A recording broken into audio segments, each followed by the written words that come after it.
Hello बच्चों, कैसे हैं आप सभी। मैं हूं आपका अपना डॉक्टर रवि और अब हम लोग बात करते हैं लॉज ऑफ मोशन के पार्ट नंबर 2 में, जहां पर हम आगे के टॉपिक्स की बात करेंगे। इससे पहले के सारे टॉपिक्स आप लोग पढ़ चुके हैं। अब हम लोग स्टार्ट करेंगे हमारे कंजर्वेशन ऑफ मोमेंटम के साथ। तो बेटा एक बात बताओ मेरे को, सबसे पहले अगर मैं आप लोगों से पूछता हूं कि कंजर्वेशन ऑफ मोमेंटम होता क्या है, या फिर अगर मैं सिंपल एक क्वेश्चन पूछना चाहूं कि किसी भी चीज का कंजर्वेशन का मतलब क्या है। कंजर्वेशन का मतलब है आप उसे कंजर्व करके रख रहे हैं, जो स्थिति स्टार्टिंग में है वही आपकी फाइनल रहनी चाहिए। मतलब जो इनिशियल कंडीशन है और अगर वही हमारी फाइनल कंडीशन हुई तो हम इसे क्या बोलते हैं कि आपने उस चीज को कंजर्व करके रखा है। इट मींस कि अगर मैं आपसे पूछता हूं कि कंजर्वेशन ऑफ मोमेंटम का मतलब क्या होता है, सर जब इनिशियल मोमेंटम फाइनल मोमेंटम के इक्विवेलेंट हो जाए तो हम इसे बोलते हैं कंजर्वेशन ऑफ मोमेंटम। बस इतना सा हमें पता लगाना है। क्या इतना क्लियर है? अब अगर मैं आप लोगों से बोलता हूं भाई लीनियर मोमेंटम आप लोगों को यहां पर दिया हुआ है, रिप्रेजेंट होता है पी से, तो पी बराबर हमारे पास क्या हो जाएगा बच्चा पार्टी, एमवी हो जाएगा। बहुत सिंपल है, इजी सा टॉपिक है। ठीक है, अब अगर मैं आप लोगों से ये बोलना चाहूं कि यहां पर जो मेरे पास P है, P का मतलब क्या होता है बेटा, P का मतलब होता है मोमेंटम। और बेसिकली कौन सा मोमेंटम है ये, लीनियर वाला। याद रखना कौन सा है, लीनियर मोमेंटम। लीनियर मोमेंटम क्या होता है सर, जब आप सीधे स्ट्रेट लाइन के अंदर ट्रेवल करते हैं तो उस कंडीशन में लीनियर मोमेंटम, एंगल पर करेंगे तो एंगुलर मोमेंटम। सिंपल सी चीज है। और अगर मैं मोमेंटम की बात करना चाहूं तो कौन सा है, याद रखना लीनियर। और इसी तरह से अगर मैं आप लोगों से बात करना चाहूं कि m का मतलब क्या है, तो हमारे पास मास ऑफ बॉडी, ठीक है, और v का मतलब क्या है, उस पर्टिकुलर ऑब्जेक्ट या बॉडी की वेलोसिटी। सिंपल सी चीज है, यहां पर हमारे पास क्या हो जाएगा, वेलोसिटी। ये लीजिए, ये बताएं क्या इतना आप लोगों को समझ में आ रहा है। ये हमारे पास अभी स्टार्टिंग की कंडीशन हमें देखने को मिलती है। इतना क्लियर, सिंपल सिंपल सी मैंने आप लोगों को चीज बोली, that p is equal to क्या होता है हमारे पास, mv होता है। एक बार आप देखिए आराम से, इस पे देखिए, फिर हम लोग आगे की बात करते हैं। क्या इतना क्लियर है? अब एक बात बताओ, मैंने आप लोगों से बोला कि भाई हमारा जो टॉपिक है वो कौन सा है, कंजर्वेशन ऑफ मोमेंटम। अब आप लोगों ने ये तो पढ़ लिया सर हमारे पास इनिशियली या फिर हमारे पास जो मोमेंटम का फॉर्मूला रहेगा वो p is equal to mass into में वेलोसिटी रहेगा। बहुत सिंपल है, इजी है ना। अब लेकिन अगर मैं एक स्टेप आपसे पूछूं कि भाई अभी मेरे को कंजर्वेशन ऑफ मोमेंटम को प्रूव करना है, प्रूव करना इन द सेंस मतलब है कि मैं पूछना चाह रहा हूं कि रियलिटी में मतलब क्या है, तो मैं आप लोगों को सिंपल सी एक चीज बताऊंगा कि मैंने क्या बोला। अब आपके पास मोमेंटम आ गया, अब मोमेंटम आपके पास है, भाई मास तो चेंज नहीं कर सकते ना। मान लो आपके पास ये मार्कर है, ठीक है, बहुत सिंपल सी चीज ले रहा हूं, मेरे पास ये मार्कर है। अब इस मार्कर को मैं इस पोजीशन से उठा करके इस पोजीशन पे लाना चाह रहा हूं, मतलब इसके इनिशियल पोजीशन से उठाकर इसे कहां लाना चाह रहा हूं, फाइनल पोजीशन पे लाना चाह रहा हूं। तो हमारे पास कंडीशन क्या बनेगी, मेरे पास कंडीशन क्या बनेगी, वो चीज हम लोग बात करते हैं। अब यहां पर हमारे पास क्या होगा कि जैसे ही मैंने इसे उठाया, तो एक बात बताओ, क्या ये मास है, ये जो मास है हमारे पास, ये तो कांस्टेंट है, चाहे आप स्टार्टिंग में ले या एंड में ले, ये तो हमारे पास सेम ही है ना। बहुत बढ़िया। लेकिन देखो पहले में ले गया कम वेलोसिटी से, फिर ले गया ज्यादा वेलोसिटी से, फिर कम, फिर ज्यादा, तो यहां पर चेंज इन वेलोसिटी हमें देखने को मिल रहा है। तो इसका मतलब जब भी हम कंजर्वेशन ऑफ मोमेंटम की बात करेंगे तो बेसिकली वहां पर वेलोसिटी की बात की जाएगी। मास का भी मतलब होता है, बट हम लोग इसकी भी बात करेंगे। क्या इतना क्लियर? इतना हम लोगों को यहां पर याद रखना है, सिंपल सी चीज है। अब हम बात करते हैं न्यूटन सेकंड लॉ, और किसके अंदर, इन मोमेंटम फॉर्म। अब हमें यह पता है कि भाई एफ जो होता है, फोर्स जो होता है, वो हमारे पास क्या होता है, डीपी अपॉन में dt होता है। ये हमारे पास हमें गिवन होता है। और अभी हम लोग पढ़ करके आए हैं, हम लोगों ने क्या पढ़ा बच्चा पार्टी, हम लोगों ने पढ़ा सर जो p होता है वो मास इनटू में वेलोसिटी होता है। तो आपने कहा सर इससे क्या इंपैक्ट पड़ेगा, मैंने कुछ भी नहीं, बस यहाँ पर p की जगह उसे पुट कर दो। तो जैसे ही आप p की जगह उसे पुट करते हैं तो d अपॉन में क्या हो जाता है हमारे पास dt, और यहाँ पर आप लोग क्या लिखेंगे, मास इनटू में वेलोसिटी। क्या इतना क्लियर है? अब यहां पर एक बात बताओ, मैंने आपसे क्या कहा, भाई ये मार्कर था, मार्कर याद आ रहा है, इसका मास चेंज नहीं होने वाला। क्या चेंज होगा, वेलोसिटी चेंज होगी। तो ऐसी कंडीशन में आप लोग यहां पर ये बोलेंगे सर हमारे पास क्या हो जाएगा, m इंटू में हो जाएगा हमारे पास dv, m इंटू में हो जाएगा हमारे पास dv, अपॉन में हो जाएगा dt। अब आप लोग एक चीज और जानते हैं बच्चा पार्टी, आप लोग क्या जानते हैं कि जो एसिलरेशन होता है ना, उसका मतलब होता है चेंज इन वेलोसिटी अपॉन में चेंज इन टाइम। लेकिन कैसा टाइम, छोटू सा टाइम, क्योंकि छोटे से वेलोसिटी की बात हो रही है। तो अगर मैं इस कंडीशन को यहां पर बोल रहा हूं, देन इट मींस क्या मैं यहां ये बोल दूंगा बेटा कि F इक्वल टू क्या होता है हमारे पास, मास इनटू में एसेलरेशन होता। और क्या ये आपके पास सेकंड लॉ नहीं था न्यूटन का, न्यूटन भाई साहब का सेकंड लॉ था ना, आपका इजीली यहां पर प्रूफ हो गया। इतनी सी बात आपको याद रखनी है। क्या इतना क्लियर है? एक बार आप लोग इसे देखिए, फिर हम बात करेंगे आगे की। आराम से आप इसे देखिए, फिर हम लोग आगे की बात करते हैं। नेक्स्ट जो हमारे पास टॉपिक निकल के आता है बच्चा पार्टी, वो है हमारे पास इंपल्स। अब इंपल्स को आप लोग जो रिप्रेजेंट करते हैं ना बेटा, वो आप लोग करते हैं जे से। अब जे होता क्या है, जे जिसकी हम बात करते हैं, तो ये होता है हमारे पास एफ डेल्टा टी। ये होता है हमारे पास, ये कंडीशन होती है कि जे होता है ना जिसे हम लोग इंपल्स बोलते हैं, वो होता है फोर्स इनटू में क्या होता है चेंज इन टाइम। आप लोग इस तरीके से यहाँ पर कंसिडर करते हैं। अब अगर मैं आप लोगों से ये बोलना चाहूं कि अभी हमने फोर्स क्या पढ़ा है, डेल्टा पी अपॉन में डेल्टा टी, भाई डी पी अपॉन में डी टी बोलो या डेल्टा पी अपॉन में डेल्टा टी बोलो, एक ही बात है। क्या इतना क्लियर है? तो यहां पर मैं ये लिखूंगा कि जैसा कि मैं यहां पर जानता हूं, ठीक है, तो मैं यहां पर क्या जानता हूं कि सर एफ क्या होता है हमारे पास डेल्टा पी अपॉन में क्या होता है सर हमारे पास डेल्टा टी। ये कंडीशन हमारे पास यहां पर होती है। अब अगर मैं इसी कंडीशन को यहां पर फुलफिल करूंगा तो सर मेरे पास जे क्या हो जाएगा बताओ, मेरे पास डेल्टा पी अपॉन में क्या हो जाएगा बेटा डेल्टा टी, और मल्टीप्लाई कर लीजिए, आप लोगों के पास ऑलरेडी क्या है डेल्टा टी। तो क्या इस कंडीशन के अंदर आप लोग डेल्टा टी से डेल्टा टी को कैंसिल आउट कर देंगे, तो फाइनली आपके पास जो जे निकल कर आएगा वो किसके इक्विवेलेंट हो जाएगा, वो हो जाएगा डेल्टा पी के इक्विवेलेंट। ये लीजिए, ये हमारे पास यहां पर कंडीशन हमें देखने को मिलेगी। तो इसका मतलब क्या होता है कि जो इंपल्स होता है वो चेंज इन मोमेंटम के बराबर होता है। वही तो कहना चाह रहा है, impulse is the change in momentum. ये आपको प्रूफ भी हो गया। आपने कहा कि सर जब भी इंपल्स निकालना होगा चेंज इन मोमेंटम निकाल लो ना। What is change in momentum? तो डेल्टा पी यहां पर क्या है भाई, डेल्टा पी आपके पास यहां पर क्या हो जाएगा बेटा, यहां पर हो जाएगा फाइनल मोमेंटम माइनस कर लीजिए आप लोग इनिशियल मोमेंटम। बस ये हमारे पास अगर आ गया देन इट मींस कि हम लोगों ने यहां पर क्या निकाल लिया है, हम लोगों ने निकाल लिया डेल्टा पी। और डेल्टा पी क्या होता है, फाइनल माइनस में initial, that's it. It means कि अगर आपने किसी भी बॉडी का मोमेंटम फाइनल और इनिशियली फाइंड आउट कर लिया किसी भी तरीके से, तो आप लोग बहुत आसानी से डेल्टा पी निकाल लेंगे और डेल्टा पी ही आपका जे यानी कि इंपल्स के बराबर होगा। मैं यहां पर ना चीजों को बहुत बार रिपीट कर रहा हूं, बहुत बार आराम से समझा रहा हूं। The reason behind this is कि मैं चाहता हूं कि बच्चे को इतना क्रिस्टल क्लैरिटी चीजें मिले कि जब भी वो क्वेश्चन करने बैठे तो क्वेश्चन में फंसे ना, आराम से टैकल कर ले। काफी टाइम ना आप लोगों के सिर्फ बेसिक्स खराब होते हैं और वो बेसिक्स इतने ज्यादा खराब हो जाते हैं कि भाई फिर उसके बाद कुछ और करने का मन हमारा नहीं करता। ये एक मेन चीज आती है। आगे चलते हैं भाई, law of conservation of linear momentum, बहुत बढ़िया। आप लोग पढ़िए इसे, मैंने अभी आपको बताया, अभी आपको मैंने बताया कि भाई क्या होता है हमारे पास, हम लोग जब बात करते हैं कंजर्वेशन ऑफ मोमेंटम का, कंजर्वेशन ऑफ मोमेंटम की जब हम बात करते हैं तो उसका मतलब क्या होता है कि जो इनिशियल है वो फाइनल में रहेगा सेम। लेकिन एक चीज आपको और बताता हूं मैं, जैसे मैंने आपको यहां पर ये बता दिया, इस चीज में ना एक छोटा सा पॉइंट और आप लोग नोट कर लीजिएगा, और वो क्या होता है हमारे पास ग्राफिकल मेथड होता है। पहले तो मैं यहां से एक लाइन खींच करके इसे सेपरेट कर देता हूं, ठीक है। चलिए, अब अगर मैं आप लोगों से बोल रहा हूं ना बेटा, ये देखो मैंने कहा आपसे कि हमने दो यहां पर इस तरीके से कंसिडर कर लिए पॉइंट। आजा आजा भाई साहब, चलिए ये लीजिए, हम लोगों ने कहा कि ग्राफिकल पोर्शन हम लोगों ने बना लिया, ठीक है, कोई दिक्कत नहीं है सर, नो प्रॉब्लम, ठीक है। और अब हम थोड़ा सा कलर को चेंज कर लेते हैं और यहां से एक और हम लोग इस तरीके से ले आएंगे। अब यहां पर मैं क्या करूंगा बेटा, यहां पर एक परपेंडिकुलर डाल दूंगा, ठीक है। ये मैंने क्या करा यहां पर, कुछ भी नहीं किया सर, सिर्फ एक परपेंडिकुलर यहां पर ड्रॉ कर दिया, दैट्स इट। अब मैं अगर आप लोगों से ये बोल रहा हूं कि ये हमारे पास है क्या फोर्स, और ये हमारे पास क्या है टाइम, यानी एफ का जो ग्राफ होगा ना हमारे पास, कभी भी एफ का ग्राफ होगा तो उसके अंदर एरिया अंडर कर्व जो भी होगा वो हमेशा इंपल्स बताएगा। क्या इतना क्लियर है? यानी कि अगर मैं आप लोगों से बोलूं कि ये वाली जो मेरे पास कंडीशन है जिसे हम लोग बोलते हैं AUC, यानी कि इसका मतलब क्या होता है हमारे पास एरिया अंडर कर्व। क्या होता है इसका मतलब, एरिया अंडर कर्व। तो ऐसी कंडीशन जो हमारे पास होती है एरिया अंडर कर्व की, ये हमेशा यहां पर एफ की हमें क्या बताएगी बेटा, याद रखना, हमेशा बताएगी इंपल्स। यानी कि अगर हमें इंपल्स के बारे में पता करना है तो हम लोग यहां पर इससे भी पता लगा सकते हैं, ग्राफिकल मेथड से भी, लेकिन ग्राफिकल मेथड में क्या होना चाहिए, फोर्स और टाइम होना चाहिए। क्या इतना क्लियर है? ये अगर हमारे पास होगा तो हमारा काम बन जाएगा।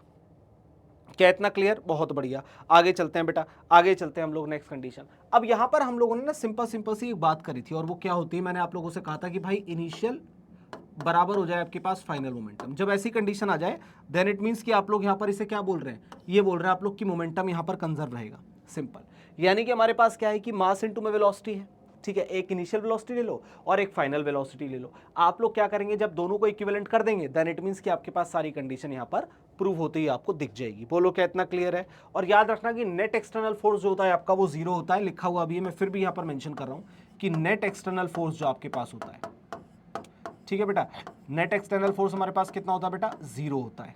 बोलो क्या इतना क्लियर है? बस इतना आप लोगों को यहां पर इसे समझना था। मैं स्क्रीन से जब भी हटता हूं देन इट मींस कि आप लोगों को बोर्ड पर जो भी लिखा है उसे समझना है। क्लियर है बेटा? आगे चलते हैं। अब हमारे पास कुछ इंपॉर्टेंट केसेस हमें देखने को मिलते हैं। कुछ इंपॉर्टेंट केसेस होते हैं, कुछ हमारे पास इक्वेशन होते हैं, जैसे इसमें लिखा है the given equation is valid for, लेकिन कौन सी इक्वेशन मैं यहां पर लिखता हूं। अब एग्जांपल के तौर पर अगर मैं आप लोगों से बोलता हूं कि भाई m1u1 प्लस कर लीजिए आप लोग क्या m2u2, इसे इक्विवेलेंट कर लीजिए m1v1 प्लस कर लीजिए हमारे पास कितना m2v2, ये हमारे पास एक इक्वेशन है। अब यहां पर हमारे पास जो टर्म दिया हुआ है उसको एक बार हम लोग देख लेते हैं। अब अगर मैं आप लोगों से बात कर रहा हूं ना बच्चा पार्टी, यहां पर किस चीज के लिए, मैंने आप लोगों से बोला कि भाई एम यू जो हमारे पास है इसे हम लोग बोलेंगे इनिशियल मोमेंटम, इनिशियल मोमेंटम। अब सोचने वाली बात क्या है कि यहां पर तो सर u1 और u2 लिखा है, बेटा इनिशियली दो बॉडी होंगी, वो आपस में टकराएंगी, टकराने के बाद उनकी वेलोसिटीज चेंज होगी, उसकी बात कर रहा है। और अगर मैं यहां पर आप लोगों को लिख देता हूं कि mv, तो mv जो आपके पास होगा उसे हम लोग क्या बोलेंगे बेटा, इसे हम लोग बोलते हैं फाइनल मोमेंटम, इसे हम लोग बोलते हैं फाइनल मोमेंटम। तो ये दो सिनेरियो हमें यहां पर देखने को मिलते हैं। क्या इतना क्लियर? अब यहां पर जो कंडीशन होगी ना, देखो इलास्टिक कोलिजन होगा, इनइलास्टिक कोलिजन होगा, एक्सप्लोजन होगा, रिकॉइल होगा, ये हमें कुछ पढ़ने होते हैं। अब मैं आपको एक चीज बताना चाहता हूं that what is the meaning of elastic and inelastic collision. मान लेते हैं कि आप इलास्टिक और प्लास्टिक के बीच में मेरे को डिफरेंस बताइए। इलास्टिक और प्लास्टिक, प्लास्टिक को ही बेसिकली इनइलास्टिक भी कहा जाता है। अब होता क्या है कि मान लेते हैं अगर कोई ऑब्जेक्ट किसी भी चीज से टकराया और टकराने के बाद उसकी shape and size obviously change हो जाएगी। अगर वो वापस से रीगेन कर लेता है तो वो इलास्टिक है, अगर वो रीगेन नहीं कर पाता, टूट जाता है या फिर अपनी शेप और साइज को चेंज ही नहीं कर पाता, तो वो कंडीशन हमारे पास प्लास्टिक में चली जाएगी। अब यहां पर क्या कंडीशन आती है बेटा, इलास्टिक के अंदर हमारे पास वेलोसिटीज में कोई डिफरेंस हमें देखने को नहीं मिलता, कोई डिफरेंस देखने को नहीं मिलता। जितनी वेलोसिटी पहली वाली बॉडी की वो दूसरे को दे देती है, दूसरी वाली बॉडी पहले वाले को दे देती है टकराने के बाद। ठीक है, जैसे आपने रबर बॉल से फेंक करके खेला होगा, जब दो रबर बॉल आपस में टकराती है तो एक दूसरे के अपोजिट भाग जाती है सेम स्पीड के साथ, एक दूसरे को ट्रांसफर कर देती है वेलोसिटीज। तो ऐसी कंडीशन हमारे पास इलास्टिक कोलिजन की हो गई। लेकिन इनइलास्टिक कोलिजन का मतलब क्या, मैंने ईंट ली उठाकर दीवार में फेंक के मारी तो क्या हुआ, ईंट के टुकड़े हो गए ना, है ना, और वापस से शेप में भी नहीं आ सकता, तो वो इनइलास्टिक कोलिजन हो गया। क्या इतना क्लियर है? ठीक है, बहुत बढ़िया। अब एक्सप्लोजन का मतलब क्या होता है? एक्सप्लोजन का मतलब होता है बच्चा पार्टी कि मान लेते हैं कोई भी चीज फट गई, ठीक है। अब आपके पास क्या था, ये बहुत बार क्वेश्चन हमें पूछने को आएगा, ये वाला क्वेश्चन इस पे बहुत ज्यादा आता है कि मतलब हमारे पास एक पार्टिकल है, एक हमारे पास बॉम्ब है जो कि m मास का है, कैपिटल m मास का है, उसे उठा करके जब तोड़ा गया तो वो 3 पार्ट के अंदर टूट गया, m1 m2 m3, उसका मास m1 था छोटा सा, उसका m2 छोटा सा, उसका m3 छोटा सा, तीनों की अलग अलग वेलोसिटीज थी, जिसमें से दो जो पार्टिकल थे वो एक दूसरे के परपेंडिकुलर चले गए। तो बताओ थर्ड वाला पीस जो होगा उसकी वेलोसिटी क्या होगी? कुछ इस टाइप के क्वेश्चंस हमें यहाँ पर देखने को मिलते हैं मेरे लाल। क्या इतना क्लियर है? ये कंडीशन हमारे साथ रहती है, ठीक है। और रिकॉइल का मतलब क्या होता है sir?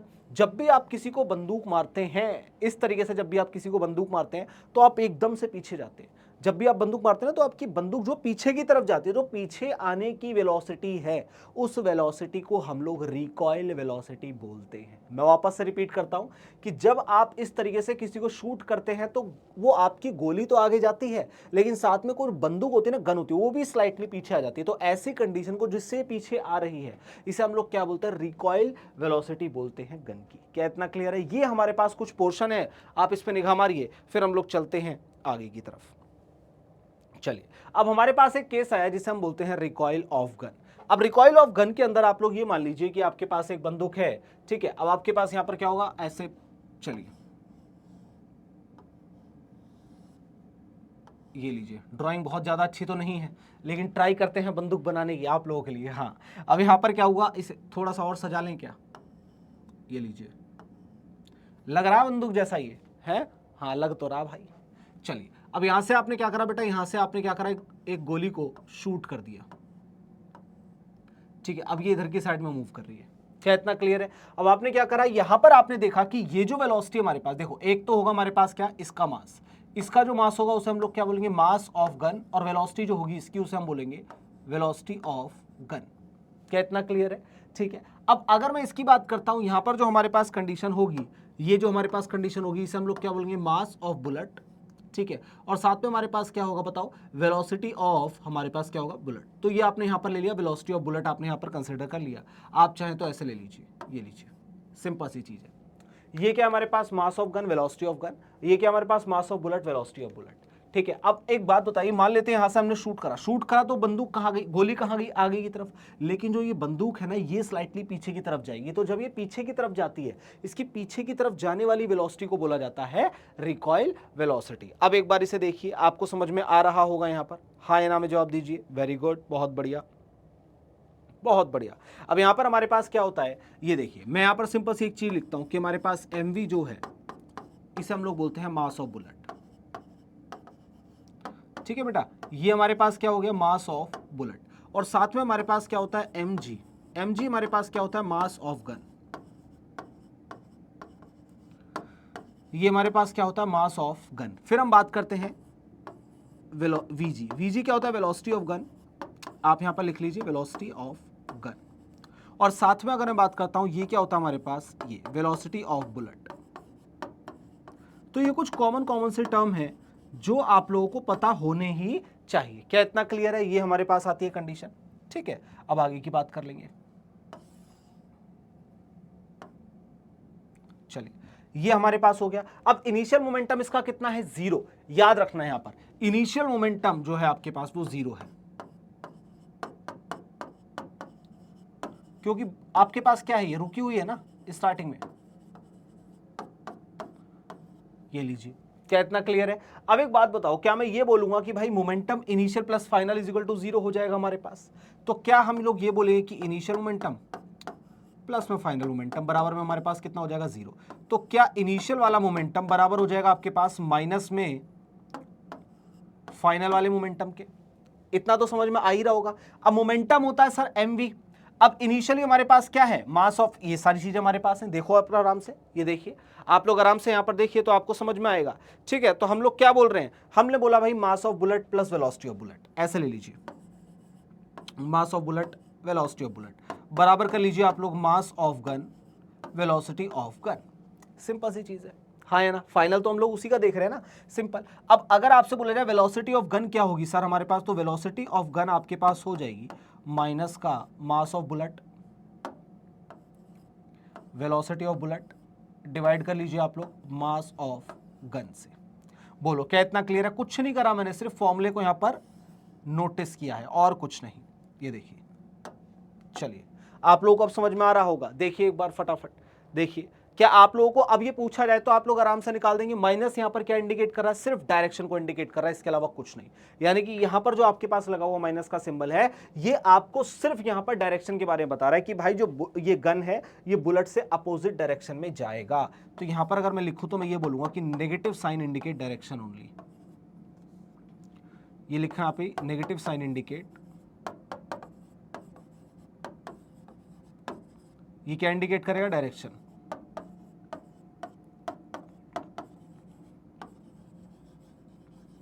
Negative sign indicate direction only. क्या इतना क्लियर है? इसका बाकी किसी चीज से लेना देना नहीं है, यानी कि मॉड लगा करके आप लोग इसे पॉजिटिव बना देते हैं, क्वेश्चन के अंदर जब आप इसे सॉल्व करते हैं। लेकिन फिलहाल के लिए आप लोग यहां पर क्या करते हैं, इसे यहां पर नेगेटिव कंसीडर करते हैं, आपको डायरेक्शन के बारे में बताता है। बोलो क्या इतना क्लियर है? हाँ या ना में एक बार जवाब दीजिए। Very good. चले बच्चों आगे चलते हैं। अब हमारे पास नेक्स्ट कंडीशन है एक्सप्लोजन। एक्सप्लोजन का मतलब हमारे पास क्या होगा कि कोई एक पार्टिकल हमारे पास है, और पार्टिकल है तो हमारे पास क्या हो रहा है, उसमें अचानक से फूटेगा वो। तो इनिशियली हमारे पास क्या होगा, इनिशियली एट रेस्ट होगा। तो ऐसी कंडीशन में हम लोग एक्सप्लोजन में ये बोलते हैं कि सर यहां पर हमारे पास जो कंडीशन बनती है वो है इनिशियली एट रेस्ट। इनिशियली हमारे पास किस पे है, रेस्ट में है। तो यहां पर वापस से सेम कंडीशन आ जाएगी, दैट m1v1 प्लस में क्या हो जाएगा हमारे पास m2v2, और बराबर में हो जाएगा हमारे पास 0। बिल्कुल एग्जैक्टली वही हमारा पिछले वाला ही पोर्शन आ रहा है। तो यहां पर हम लोग ये बोलते हैं m1v1 बराबर में हो जाएगा माइनस का m2v2। क्या ये चीज आप लोगों को समझ में आ गई? सिंपल से टर्म है हमारे पास। ये देखिए आप लोग यहां पर देखिए, फिर मैं आपको इसके कुछ बहुत इंपॉर्टेंट से केसेस भी पढ़ाऊंगा जिनसे क्वेश्चन डायरेक्ट पूछे जाते हैं। ठीक है बेटा, ये देखो जिनसे क्वेश्चन डायरेक्ट पूछे जाते हैं वो वाले केसेस को भी हम लोग यहां पर पढ़ेंगे। ठीक, बहुत बढ़िया। अब एक बात बताओ, एग्जाम्पल के तौर पर मैं आपको यहां पर ना एक ये मान लीजिए बहुत इंपॉर्टेंट टर्म है, काफी बार पूछा जाता है। आप ऐसा मानिए कि आपके पास एक सर्कल है, ये देखिए ये आपके पास एक सर्कल है जिसका मास है कैपिटल M। क्या मास है इसका, कैपिटल M। ये क्या करता है, आगे जाके एक्सप्लोड करता है। एक्सप्लोजन मतलब फूट जाता है, आप ऐसा मानिए। और एक्सप्लोजन के बाद इसके 3 टुकड़े बनते हैं।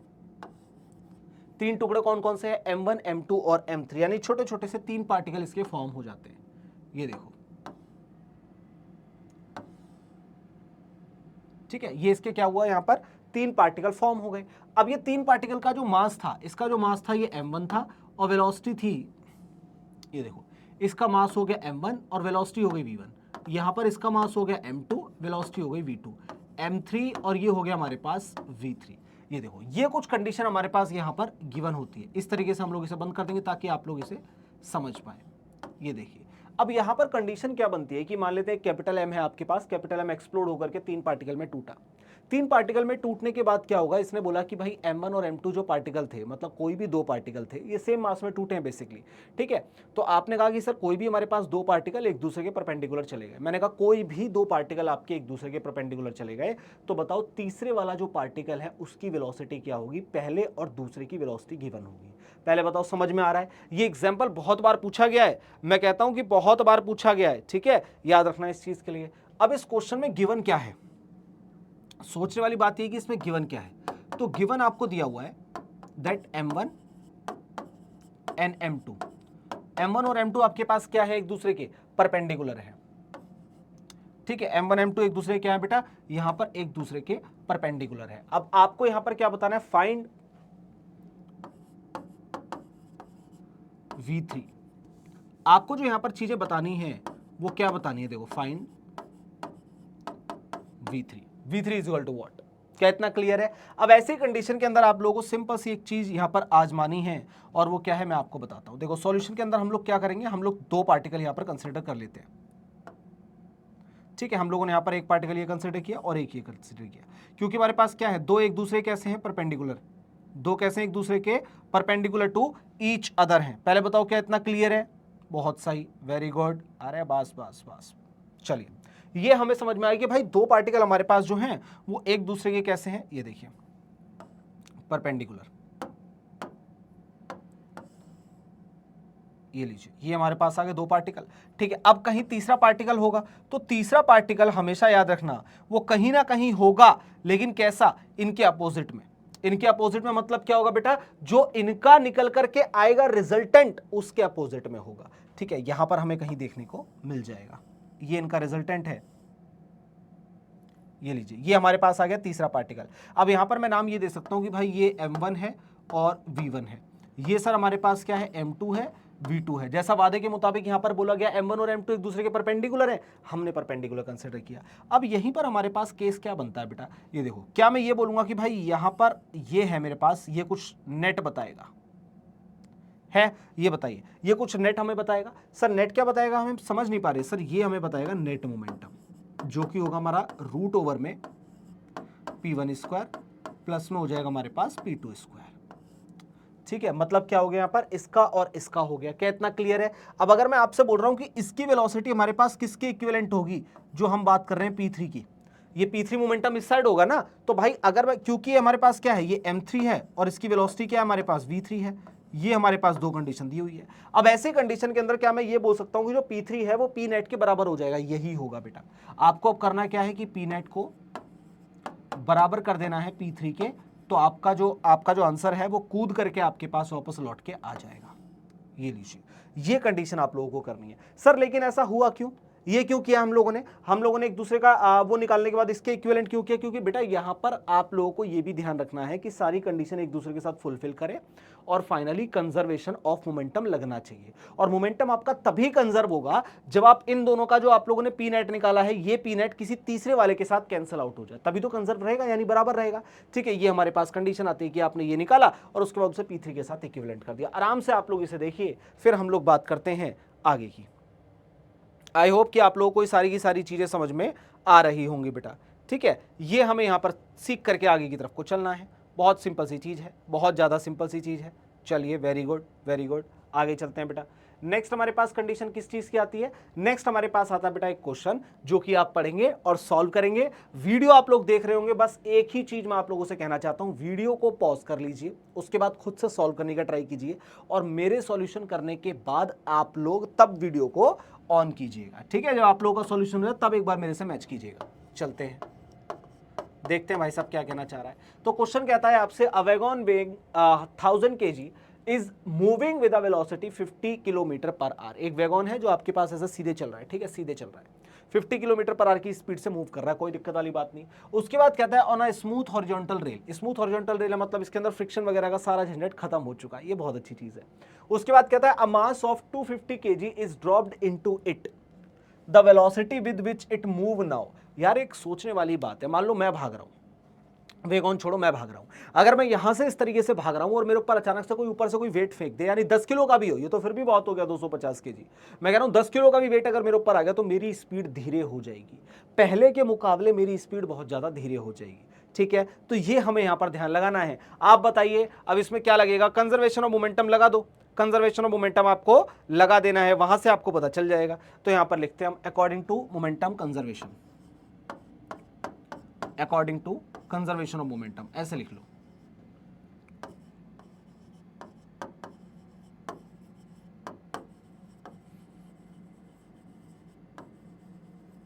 According to conservation of momentum, ठीक है। तो हमारे पास क्या होता है बेटा, इनिशियल वाला हमारा बराबर हो जाता है किसके, फाइनल वाले के। तो इनिशियल वाले का मतलब क्या हो गया, mass of initial velocity of initial, बराबर कर लीजिए आप लोग, यहां पर क्या होगा, mass of final velocity of final. क्या इतना क्लियर है, सिंपल सी चीज हमने पढ़ी। मास ऑफ इनिशियल कितना है बेटा, 1000 kg, तो आपने यहां पे लिखा 1 2 3, और वेलोसिटी कितनी है बेटा, उसकी वेलोसिटी है 50 किलोमीटर पर आवर। दूसरे वाले का जो मास फेंका गया है वो था 250, ठीक है बेटा, और वेलोसिटी आपको उसकी बतानी है कि फाइनली वेलोसिटी कितनी हो गई। पहले बताओ क्या इतना क्लियर है, हाँ या ना में जवाब दीजिए, क्या इतना क्लियर है। यहां से आप लोग इसे निकाल लीजिए, तो आपके पास जो निकल करके आंसर आएगा फाइनली वो कितना हो जाएगा, 40 किलोमीटर पर आवर, ठीक है बेटा। ये हमारे पास यहां पर इसका आंसर हो जाएगा। इतने सिंपल सिंपल तरीके होते हैं इसे सॉल्व करने के, बस इतना अगर आप लोगों ने इसे सीख लिया तो सारा काम बन जाएगा मेरे लाल, सारी चीजें यहां पर बन जाएंगी, कोई दिक्कत आने वाली नहीं है। बस यही सीखना है, कंजर्वेशन ऑफ मोमेंटम लगाना कैसे, बोल समझ में आ रहा है, वेरी गुड।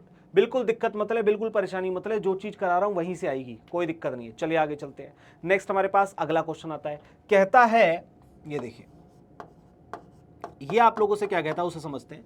कहता है a man fire a bullet of mass 200 ग्राम। अब एक आदमी ने क्या करा, गन से बुलेट को फायर करा, अब बुलेट आगे जा रही है, बुलेट का जो मास है वो है 200 ग्राम, ठीक है, at a speed of 5 metre per second, कोई दिक्कत वाली बात नहीं। फिर कहता है the gun is of 1 kg, जो मास ऑफ गन है वो है 1 kilo. Why what velocity the gun rebound backward. अब जो रिकॉइल वेलोसिटी है, क्या उसकी बात हो रही है, वही फॉर्मूला याद आ रहा होगा आपको, पहले जो गिवन है वो लिख लेते हैं। तो आपको यहां पर बोला गया बेटा कि मास ऑफ बुलेट, तो मास ऑफ बुलेट हमारे पास कितना है, 200 ग्राम। क्या हम इसे यहां पर केजी में कन्वर्ट कर लें, तो 200 डिवाइड बाय हमारे पास कितना हो जाएगा, 1000, ये हो गया हमारे पास कितना, केजी हो गया। बोलो क्या इतना क्लियर है, बहुत बढ़िया। अब अगर मैं आप लोगों से बात कर रहा हूं कि इसकी स्पीड कितनी है, तो वेलोसिटी ऑफ बुलेट जो हमारे पास भेजी गई है आगे की तरफ, उसकी जो हमारे पास वेलोसिटी है वो है 5 मीटर पर सेकेंड, बहुत सही। और साथ में जो गन है हमारे पास, मास ऑफ गन जो हमारे पास है वो कितना है, 1 kg, कितना है, अगर मैं बात कर रहा हूं तो गन इज ऑफ 1 kg मास, कितना मास है इसका बेटा, 1 kg है। अब वेलोसिटी ऑफ गन की हम लोग बात करते हैं, वेलोसिटी ऑफ गन की अगर हम लोग बात करें तो वो हमारे लिए क्या होगी, बोलो।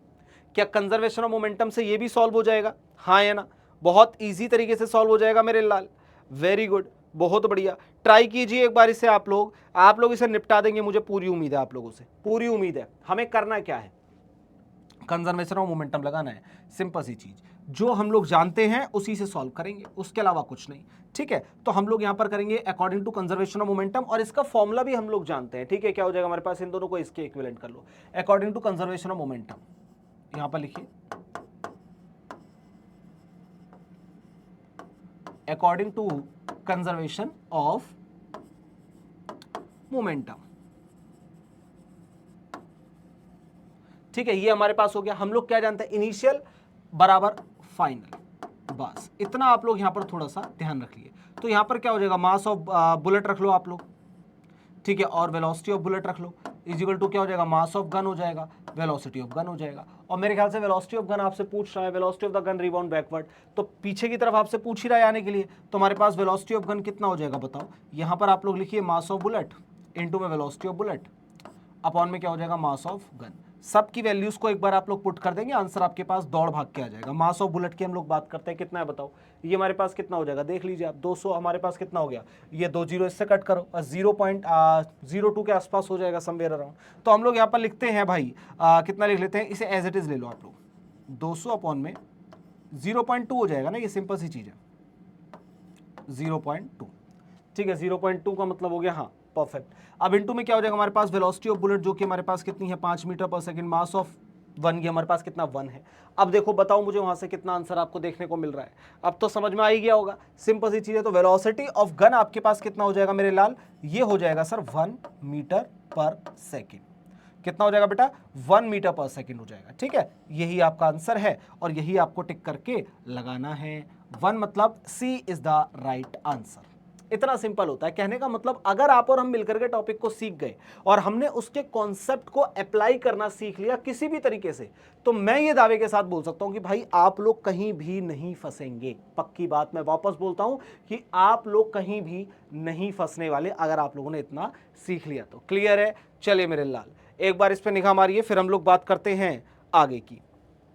नेक्स्ट क्वेश्चन पे आ जाते हैं जो कि बहुत ही भयंकर और अच्छा क्वेश्चन है, बिल्कुल एज इट इज है जैसे अभी हम लोगों ने यहां पर बात की थी, ठीक है। चलिए एक बार पढ़ते हैं बेटा इसे। तो अगर मैं आप लोगों से यहां पर बोलता हूं, देखो क्वेश्चन आपसे क्या कहना चाहता है, क्वेश्चन को समझो। अब बुलेट ऑफ मास, आपको पास बुलेट जो दिया हुआ है वो है मास 40 ग्राम, ठीक है, fired from a gun of mass 10 kg। अब जो गन की जो हमारे पास मास है वो है 10 kg। If velocity of bullet is 400 metre per second, अगर वेलोसिटी ऑफ हमारे पास क्या है बुलेट जो कि हो जाएगा कितना 400 मीटर पर सेकेंड, तो हमें क्या बताना है बेटा, recoil velocity of the gun will be what. तो हम लोग सीधा फॉर्मूला जानते हैं, velocity of gun will be हमारे पास क्या हो जाएगा, माइनस का मास of bullet, velocity of bullet upon में क्या हो जाता है हमारे पास मास ऑफ गन, ठीक है। ये हम लोग क्या करते हैं, हम लोग फॉर्मूले से जानते हैं, सिंपल सी चीज है, हम लोग पहले पढ़ के आए। यहां पर नेगेटिव साइन का मतलब क्या है बेटा, नेगेटिव साइन का मतलब है, नेगेटिव साइन का मतलब है अपोजिट डायरेक्शन। अब समझो आप लोग, यहां पर देखो, in the direction of the bullet, in the direction of the bullet, जहां भी आ रहा है कट कर दो, opposite direction of the bullet होता है, नेगेटिव का वही मतलब है। तो इट मींस कि यहां पर ये तो सिंपल सी चीज हो कि ए ऑप्शन और सी ऑप्शन मैंने सिर्फ अपने फॉर्मूले के बिहाफ पर इसे एलिमिनेट कर दिया। मैं वापस बोल रहा हूं, ए ऑप्शन और सी ऑप्शन मैंने सिर्फ अपने फॉर्मूले के बिहाफ पर ही उसे क्या कर दिया, यहां से खत्म कर दिया, बाइंड अप कर दिया। सोच पा रहे हैं आप लोग, सिर्फ इसके बिहाफ पर ही। अब अगर हम लोग बात करते हैं यहां पर, सर हमारे पास क्या क्या वैल्यूज गिवन है, बेटा लिख लेते हैं एक बार, कोई दिक्कत वाली बात नहीं। ये देखिए एक बार लिखते हैं, हमारे पास क्या है, सबसे पहले मास ऑफ बुलेट जो हमें दिया हुआ है बेटा, वो कितना दिया हुआ है, वो दिया 40 ग्राम। क्या 40 ग्राम को डिवाइड बाय 1000 कर लूं मैं, ये हमारे पास केजी में निकल कर आ गया, बिल्कुल सिंपल सी चीज है। अब मास ऑफ गन जो हमें दिया हुआ है वो कितना दिया हुआ है, देखो मास ऑफ गन आपको दिया है 10 kg, इसीलिए हमने ऊपर वाली वैल्यू को भी केजी में कन्वर्ट कर लिया। उसके बाद कहते हैं the velocity of the bullet is, अब अगर हम लोग बात करें यहां पर वेलोसिटी ऑफ बुलेट, यानी अगर मैं बोल रहा हूं आपसे वेलोसिटी ऑफ बुलेट जो कि हमारे पास कितनी है बेटा 400 मीटर पर सेकेंड, ठीक है 400 मीटर पर सेकेंड, ये हमारे पास कंडीशन गिवन है, सिंपल सी चीज है। आगे चलते हैं,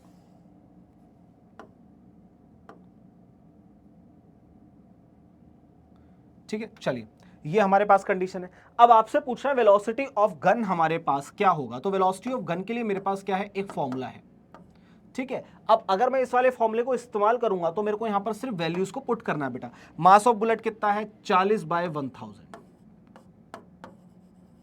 एज इट इज लिख लो, कोई दिक्कत वाली बात नहीं है। वेलोसिटी ऑफ बुलेट हमारे पास कितनी है बेटा 400 मीटर पर सेकेंड, ठीक है। डिवाइड कर लीजिए आप लोग, डिवाइड करेंगे हमारे पास क्या है, मास ऑफ गन जो कि हमारे पास कितना है 10 है, कितना बेटा 10 है। अब यहां से आप लोग निकालिए, यहां से आपके पास वेलोसिटी जो निकल कर आएगी वही आपका आंसर हो जाएगा। बोल मेरे लाल, क्या इतना क्लियर है? यहां से आपके पास निकल कर आएगा माइनस का 1.6 मीटर पर सेकेंड। बोलो बेटा, ये हमारे पास क्या होगा, एक आंसर हमारा निकल कर आ जाएगा।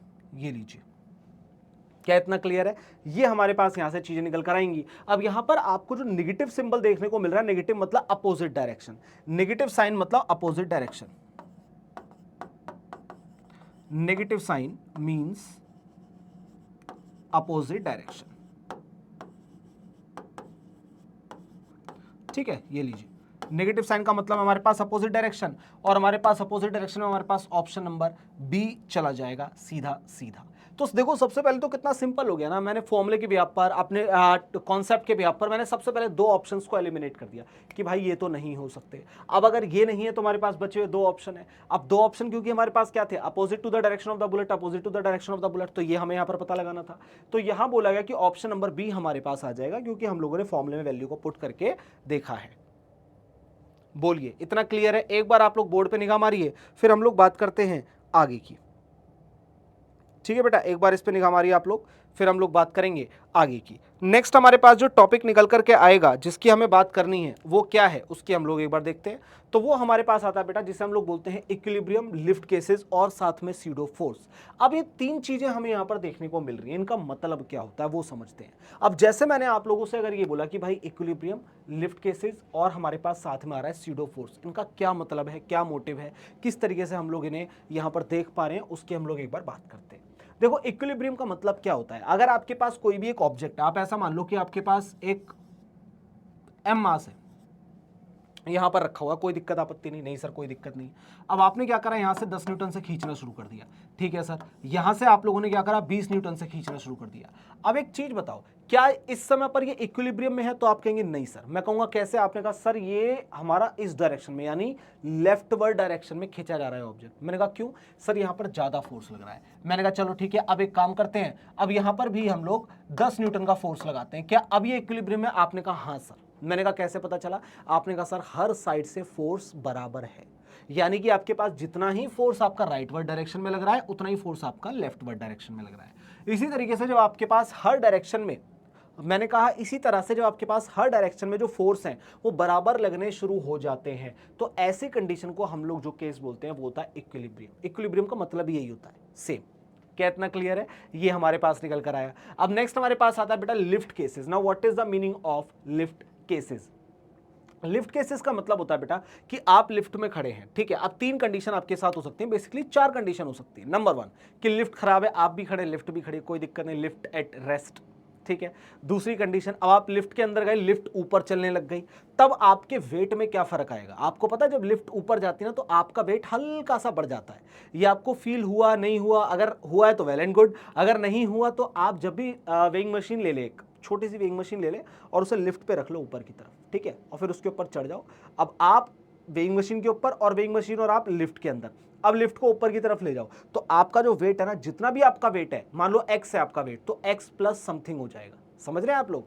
ठीक है, x प्लस समथिंग हो जाएगा, यानी वेट इंक्रीज हो जाएगा। ये हुआ ऊपर जाने का केस। अब इसी तरीके से जब आप ऊपर से नीचे आते हैं, आप लोगों ने झूले में देखा होगा जो जाइंट व्हील वगैरह होते हैं, जो आप लोग मेला वगैरह गए हों तो वहां पर आपने कितना बड़ा चक्कर होता है, वो कितना बड़ा चक्कर होता है, उसमें से जब वो ऊपर से नीचे की तरफ आता, पेट में गुदगुदी होती है ना अजीब सी, उस टाइम पर आपका वेट जो होता है वो स्लाइटली रिड्यूस हो जाता है। तो यही कंडीशन है कि लिफ्ट में हमारे पास चार केसेस बनते हैं। नंबर 1 रेस्ट में है, रेस्ट में है तो जितना है उतना वेट है, कोई दिक्कत नहीं है। नंबर 2 आपके पास जो बनता है वो है लिफ्ट ऊपर जाने का। नंबर 3 जो आपके पास बनता है वो लिफ्ट नीचे जाने का। और नंबर 4 बहुत अच्छा है, अगर आपका दोस्त लिफ्ट के अंदर है और पैसे उधार उधार ले रखे हैं तो ऊपर से केबल काट दो, थोड़ा रिस्की है पर केबल काट दो। ऐसी कंडीशन को हम लोग बोलते हैं फ्री फॉल। क्या इतना क्लियर है? ये रहा हमारा लिफ्ट केस। अब हम बात करते हैं pseudo force. Sir pseudo force का मतलब क्या होता है? यार आप किसी सर्कल के चक्कर लगाते हो, ठीक है, आप ऐसा समझिए कि आप किसी सर्कल के जब चक्कर लगाते हैं हर तरफ से, तो ऐसी कंडीशन में आपके पास क्या होता है कि एक अजीब सा फोर्स आपको फील होता है अंदर की तरफ, axial, toward the centre of the circle. तो उसमें ना आप ऐसे मुड़ जाते हैं, झुक जाते हैं हल्का सा, भागते भी, अगर आप किसी ग्राउंड के भी चक्कर लगा रहे हैं तो भी आप बेंड हो जाते हैं टुवर्ड द सेंटर, ठीक है। और आप लोग उसे क्या बोलते हैं? आप लोग क्या बोलते हैं कि भाई ऐसा लग रहा है कि कुछ चीज हमें खींच रही है। वो जो कुछ चीज आपको खींच रही है उसी का मतलब होता है स्यूडो फोर्स। बोलो क्या इतनी चीज आप लोगों को समझ में आ गई? क्या बोल मेरे लाल, अगर इतनी चीज आप लोगों को समझ में आ गई है इट मींस की सारी चीजें परफेक्ट है। आराम से देखिए, एक बार आराम से मस्त होकर के देखिए। देखिए एक एक करके हम लोग सारी चीजों पे ध्यान देंगे, बढ़िया पढ़ेंगे, बेस्ट एकदम, ठीक है।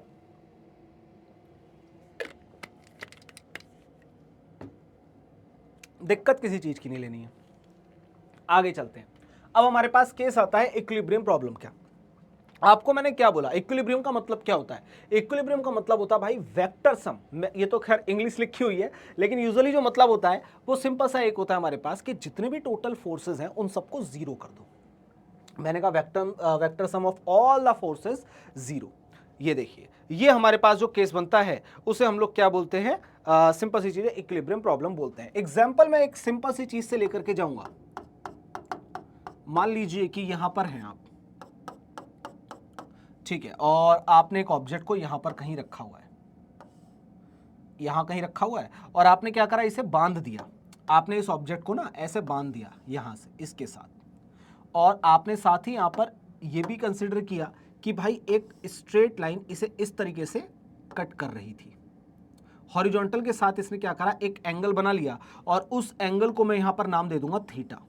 क्या नाम दे दूंगा बेटा, यहां पर मैंने नाम दे दिया थीटा। क्या इतना क्लियर है? पहले ये बताओ हाँ या ना में जवाब दीजिए। मैं यहां पर आपको एक इंपॉर्टेंट कॉन्सेप्ट समझाने जा रहा हूं बेटा, ठीक है। ये हमारे पास केस आ गया। दूसरा, आपने इस ऑब्जेक्ट को यहां पर, चलिए, दूसरा आपने इस ऑब्जेक्ट को यहां पर इस तरीके से बांधा, ठीक है, ये लीजिए ये, और साथ में आपने इसे बोला कि भाई ये भी एक दीवार के साथ अटैच्ड है, ये लीजिए दीवार बना दिया आपने। आपने कहा सर ये भी हमारे पास क्या कर रहा है, एक दीवार के साथ अटैच्ड है, ठीक है, ये लीजिए। मैंने कहा ठीक है, कोई दिक्कत वाली बात नहीं भाई, ये ले, इसमें टेंशन टी, इसमें टेंशन टी। अब देखो आप लोग समझिए बात को, यहां पर हमारे पास क्या है, ये मास m है, तो नीचे की तरफ हमारे पास ऑब्वियस सी बात है क्या लग रहा होगा, mg लग रहा होगा। लेकिन अब सोचने वाली बात है, क्या ये सारे फोर्सेस एक दूसरे के इक्विवेलेंट है? आप थोड़ा सा सोचो, थोड़ा सा सोचो, क्या ये वाला टी और ये वाला टी एक दूसरे के इक्विवेलेंट है? जब तक ये एक दूसरे के आसपास नहीं आ जाते, एक दूसरे को बराबर नहीं कर देते, तब कैसे आप लोग इसे इक्वेशन में बराबर लेंगे? आप ले ही नहीं पाएंगे। तो ऐसी कंडीशन में क्या होगा बेटा, ये वाला जो टी है इसके हमें दो कंपोनेंट करने ही पड़ेंगे। इसके जो हमारे पास दो कंपोनेंट है वो बड़े सिंपल से होंगे, एक होगा हमारे पास क्या, कॉस थीटा, और एक होगा हमारे पास साइन थीटा। अगर मैं आप लोगों से बात करता हूं कि ये वाला जो टी हमारे पास है, टेंशन जो है, इसके दो कंपोनेंट हमें देखने को मिलेंगे, एक होगा सर हमारे पास कॉस थीटा और एक होगा हमारे पास साइन थीटा, और हमें इस चीज के ऊपर फोकस करना चाहिए, ठीक है। चले बेटा, नेक्स्ट हमारे पास जो कंडीशन आती है जिसकी हम लोग बात करते हैं वो है इसके कंपोनेंट। अब इसके जो कंपोनेंट है बेटा, इसकी हम लोग बात कर लेते हैं एक बार। ये देखिए, अरे भाई साहब इसे ले लेंगे, चलिए। तो मैंने बोला कि एक तो ये कंपोनेंट हो गया इसका, आपने कहा ठीक है सर, ठीक है, ये हमारे पास चला गया, और एक कंपोनेंट हो गया सर ये वाला, ये लीजिए, एक कंपोनेंट हो गया ये वाला। यानी कि मैं ये बोल सकता हूं कि जिस साइड थीटा उस साइड कॉस, यानी कि ये तो हो गया सर कॉस थीटा, और ये हमारे पास हो गया सर साइन थीटा, ठीक है। एक हो गया हमारे पास, जिस साइड थीटा होता है उस साइड कॉस होता है, ये आप लोग जानते हैं। अब आपको ये पता चला कि भाई यहां पर हमारे पास जो कंडीशन है वो ये है कि एक ऊपर वाला फोर्स लग रहा है और एक हमारे पास लेफ्टवर्ड फोर्स लग रहा है। अब देखो यहां पर क्या केस बनता है, क्या ये वाला जो अब टी कॉस थीटा है वो इस वाले टी के बराबर आ गया, सिंपल सी चीज। और दूसरी कंडीशन, क्या ये वाला टी साइन थीटा mg को बैलेंस कर रहा है? हाँ कर रहा है। अब यहां पर ये इक्विलिब्रियम कंडीशन के अंदर है, इस वजह से यहां पर आपको दो इक्वेशंस बनने को मिलेंगी, जो कि हमारे पास क्या, टी कॉस थीटा आपका बराबर हो जाएगा किसके, टी के बराबर हो जाएगा, ठीक है। या मान लो आप इसे टी डैश कंसिडर कर लो, अगर आप नहीं भी बोलेंगे सर ये बराबर हो जाएगा, तो ये ले, इसे अलग अलग कंसिडर कर ले बेटा, चिंता ना कर, ठीक है। और क्या ये वाला टी साइन थीटा mg को बैलेंस कर लेगा? 100% बैलेंस कर लेगा सर। इस वाले टी साइन थीटा ने किसके साथ बैलेंस किया, mg के साथ बैलेंस किया।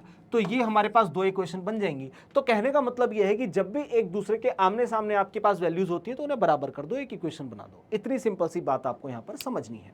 क्या इतना क्लियर है? ये हमारे पास आ गया। अच्छा, ये तो रही बात इक्विलिब्रियम की जो हम लोग पढ़ रहे हैं। अब एक और कंडीशन हमारे पास आती है जिसे हम लोग बोलते हैं क्या, लेमीज थ्योरम। तो उसे भी हमें थोड़ा सा समझना होगा। एक तो हमारे पास ये आ गया मेरे लाल, ठीक है। दूसरी कंडीशन हमारे पास क्या आ गई, लेमीज थ्योरम। ये देखिए, ये आ गया हमारे पास क्या, लेमीज थ्योरम। चलिए, अब यहां पर क्या होगा, यहां पर भी हमारे पास एंगल का खेल निकल कर आएगा, हाँ या ना? बोल मेरे लाल, समझ में आ रहा नहीं आ रहा? यहां पर हमारे पास क्या केस आएगा सर, हमारे पास केस आएगा कि हमने मान लिया कि एक एंगल ऐसे है, एक हमारे पास ऐसे है, इसे बराबर में मिला लो।